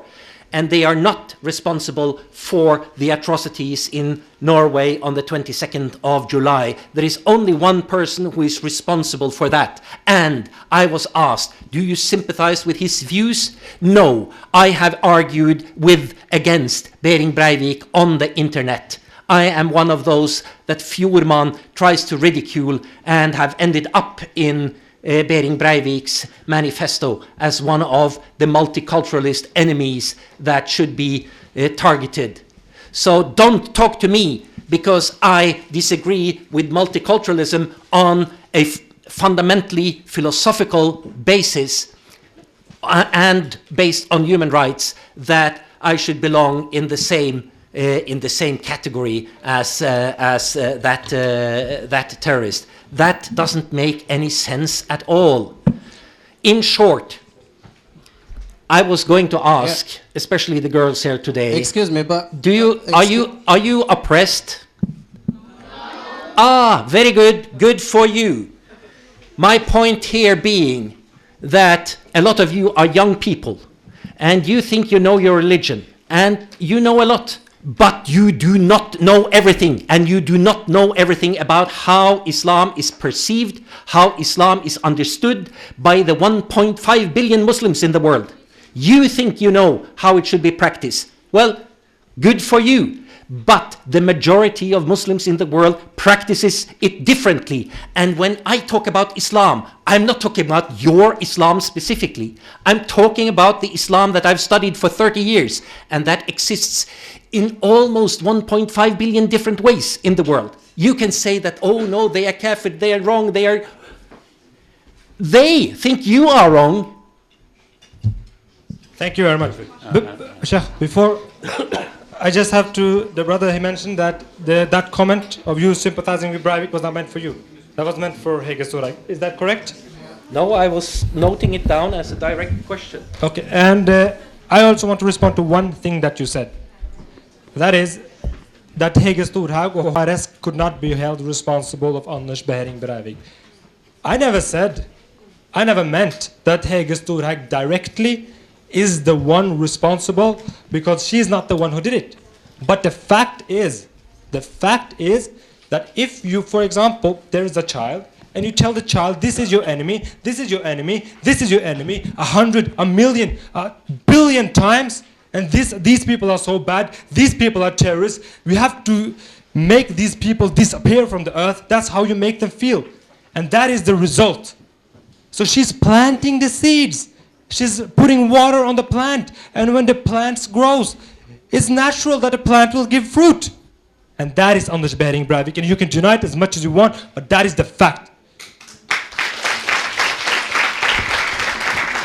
I want to address you and actually address also my friend Lars, actually, whom I am really very honored to meet him today, with all the differences between us. But actually, I believe that in the most secular societies, there is no absolute freedom of expression still. You cannot, children pornography is not allowed. Hatred, the literature is not allowed. So still there is no absolute freedom of expression, even in the most secular societies. There is the issue of cutting off the hand. Please stop wasting time. This is wasting time, because we are here in Norway. Sharia will not be applied in Norway. This is something that we have the freedom to apply in the Muslim world, and we don't respect those who will try not to make us do, because we don't respect a racist organization. Whenever we will have the chance equal to the United States of America and to Russia and to all those 5 people to veto, then we can respect everything. But when we are second class members in this organization, excuse me, you cannot tell me this is a violation. We have the right to choose whatever law we want in our countries through a democratic region, so through a democratic system. Also, talking about several Islams, it's true. There is different interpretations of Islam. But the problem is when I see people, I don't want to say Islamophobes, but people who attack Islam here in Norway having the same understanding of Islam of Ayman al-Zawahiri in Al-Qaeda. So this is not my Islam, Lars, and not the Islam of those people, not the Islam of mainstream Muslims even. It is the Islam of Al-Qaeda and of many Islamophobes that I have seen during my visit. Talking about respecting one another. Listen, we know that you don't respect any religion. You're free to do so. But I want you to put yourself in the shoes of Muslims who are subject to a bullfighting since more than 20 years. It started with the satanic verses, and then with the cartoon of Denmark and Norway, and then republishing the cartoon everywhere, and then burning the Quran. And then what is all this? They bring the bull, the peaceful bull, and they start intimidating him with red flags until he gets so angry and he rushes towards his death, because they are hiding this knife behind the back. No, we are not going to die like that, and we are not a bull. And please help us Stop this bullfighting against us. But the issue is you are free to criticize Islam, criticize whatever you want, but in a way that you know that those people are sensitive when it comes to their religion. Muslims are not used to ridicule religion, not their religion, not other religions. So when you do that, please just do it with sensitivity. We didn't interfere in very internal things. We didn't ask Netherlands to shut down the slavery places there, or Germany or Belgium. There are places where you can see slaves there. I have seen them myself. It's called the red light district. You want to see slave girls in windows? This one for half an hour for 50 euros, this one for 30 euros. This is slavery, sir. And we didn't even mention anything about this. This is something internal. We also have our internal things, and we don't care about anyone who will tell us what to do internally. That's it. Thank you very much. We have a question from the sister. Hi. Sorry, my English is a little fallen. This is for you, Lars, and it was for the woman who left. You human rights for people who are in prison and things like that, and criminal people. So, if your daughter or granddaughter or somebody will be raped or something, you will stand in the welcome committee and welcome them out after 3 years with PlayStation. I believe that there should be a better law in this country, because here things don't work, and you see how the world is developing here is not positive, not at all. So that human rights for criminal people here is way out of my mind. I don't understand where we are standing. Thank you very much. I will allow Dr. Lars to respond to that. Well, this is a classical right-wing reactionary position. More punishment, severe punishments, kill the bastards. If I had a daughter and she was raped, I would probably be outraged. That is exactly why it is the police and the courts and the prisons that should take care of the prisoner and not me. It's that simple. I agree that there are no 100% freedom of expression. Freedom of expression is limited. We should not use our freedom of expression to violate the rights of others, but we can, and it is unavoidable that we use our freedom of expression to criticize. You say criticize respectfully. For someone, a lot of people, any kind of criticism means lack of respect, and they will be hurt, they will feel bad.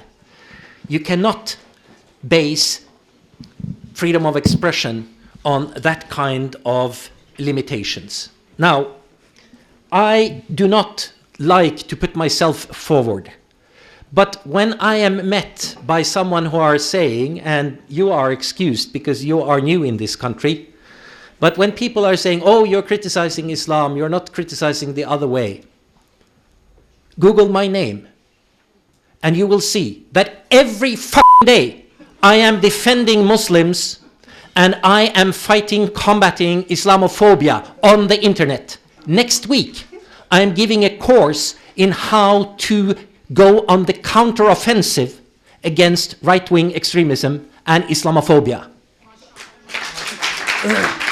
You're welcome to participate in that course. But the fact that I criticize Hege Storhaug when she verges on Islamophobia and sometimes step over and becomes an Islamophobe does not mean that I don't defend her right to do what she is doing. And I defend your right to hold these meetings, to practice your religion the way you want, and I will defend that right. But it doesn't mean that I have to respect what you are doing. Try to get the difference. I will still criticize what you are doing, but I will defend your right to do what you are doing. And for me, these values are universal. So I will, also interfere, at least on the internet and verbally, in your country. And if you invite me to Egypt, I will repeat my criticism of the practices going on in Egypt by people who are claiming to be Muslims. Thank you very much. Last one, last word, just a word. Do we have the right to pray for you? that Allah guides you? Alhamdulillah. Say with me, may Allah guide him. And guide Hege too.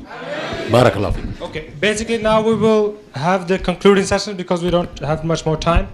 I will give 5 minutes to Lars and 5 minutes to Fadel, and then we will conclude the whole session. Thank you.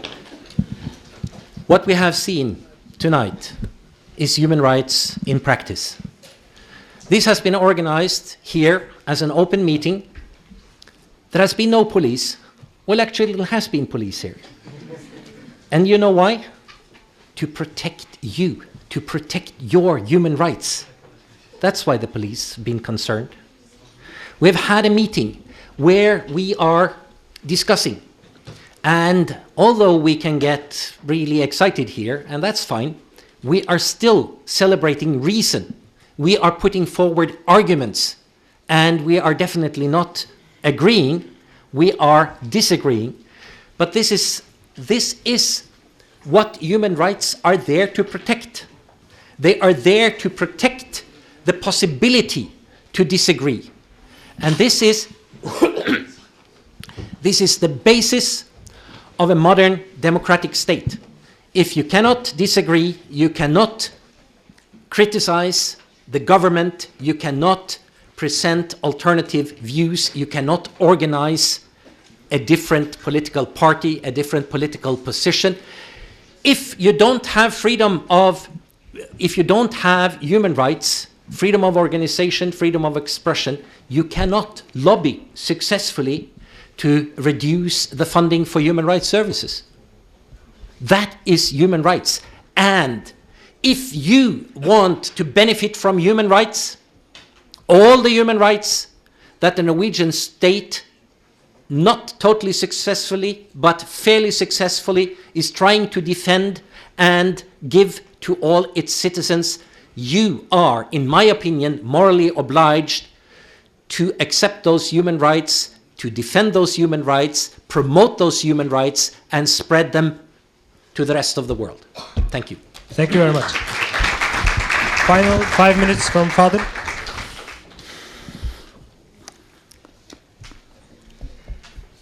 Actually, the question that one of the ladies raised, can a good practicing Muslim be a good Norwegian? The answer is, he cannot be a good practicing Muslim if he doesn't become a good citizen or a good Norwegian.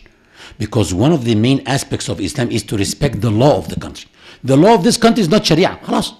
This is their own problem. But I have to respect the law of this country. Okay? So this is number one. Number two, I can be a good Norwegian and I can be from an Egyptian roots because I have history. And I can be also, having parts of my identity from everywhere I went to the world. For example, I went to Uganda 3 years ago, and there I learned to drink ginger tea. Since then, I'm drinking every single day ginger tea. Believe me, Uganda became a part of my identity. I learned how to love the nature in South Africa, in Cape Town. South Africa became a part of my identity. So there is no problem with this. Actually, Muslims, especially Muslims, are very accepting to the different cultures. Listen, our example is who? Prophet Muhammad. He was an immigrant. When he left Mecca, he left with tears in his eyes and he said, "Oh Mecca, let know that you are the dearest country to my heart. Had not your people dragged me out of you, I could have never left you." But after 8 years, after integrating in the new country that gave him support, he didn't go back and live in Mecca when it was opened back to him.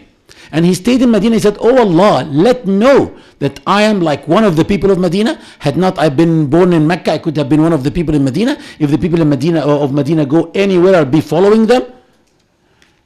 And he stayed and he died in Medina. But he even changed a little bit of his culture in order to match with the people of Medina, but under the condition that this doesn't contradict with his religion. When Lady Aisha was coming back from a wedding, he asked her, "Did you have fun?" She said, "Yeah, we had fun." He said, "What did you sing?" She said, "No, we didn't sing anything." He said, "How come you don't sing, you Meccans? You Meccans are not in Mecca anymore. You are here in Medina, and the people of Medina like singing. Why didn't you sing for them? Ataynakum, ataynakum." And he even suggested a song for them. which means there is no problem. We are very accepting to the different cultures as long as this will not wipe out my culture. The problem is with the other side, Lars, that they don't think that we can integrate unless we start piercing our ears, we start dating women, who are not our spouses. No, excuse me, I'm not going to change my religion. This is my religion, but at the same time, whatever good you have, I can take it and share it with you. Whatever good I have, I also can give it to you. The problem is with those who talk in a way that dehumanizes Muslims and demonizes Muslims too, because those who go and take your human rights, or actually they even go far to the extent that they can kill someone, is because they believe that this person doesn't deserve to live. So he was dehumanized, and this is very dangerous. Believe me, the problem is your country is changing. I was kicked out from a plane 4 days ago just because I had this laptop on sleeping mode. So that was on. So the lady told me, you have to turn it off. I said, sure. I opened it, I turned it off. And then she went and she came back. Can I see your mobile? Okay, see my mobile. Can you open it? I opened it. Thank you. She went and she came back and she told me, I believe that you shouldn't fly with us if you are not happy. I said, I'm happy.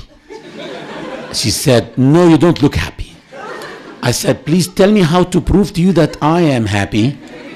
She went and she came back and she's talking to passengers next to me. This is what really bothered me. And then she told me, but I am not happy with you on board. I said, do I have to make you happy? I said, no, I'm not happy with you on board. And then they announced something in the microphone, in the speakers. And then people started to look at me. I understood it's about me. I looked at the passenger next to me and I said, what did I just say? So the one behind me said, we are taxing back to get you off because you are not following the rules, and you are, and he even started to curse and stuff like that. That was not nice. What I hated most is that when I looked at the guy next to me and I said, looks like this will escalate and I will really complain about what happened with me. Can you please give me your number? If I need you to be a witness, just to say what you really saw me doing, that I didn't raise my voice, I didn't argue, I wasn't really a threat. So no, I don't think so. So I didn't feel like people are even sympathizing with me, and I didn't do anything wrong. That's what I'm telling you. No, the country is changing, and this is not good. This is not good. And this is a normal result of the hatred propaganda against Muslims. So no problem if people criticize Islam, no problems if people, but with a little bit of sensitivity and in a way that doesn't grow hatred between people. It is really a big threat to this country that you make people feel that their enemies are their neighbors. It's not good. Thank you.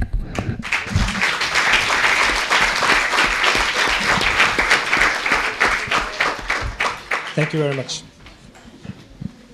I will, on behalf of IslamNet Student, who's a student organization at Høgskolen i Oslo, I would like to thank all of you for participating in this beautiful debate, and especially I would like to thank FN-sambandet, who actually invited Fadel Soliman to Norway, and I will thank Al-Noor Center, who was participating in organizing the debates in Tromsø, and I will especially thank Lars Gule, who has been contributing with some spicy energy to this debate, and it was really nice having you here, of course. And also, I must also thank Hege Storhaug for giving us the opportunity to ask her these questions, because if she wasn't here, we wouldn't be able to ask her these questions. So, alhamdulillah.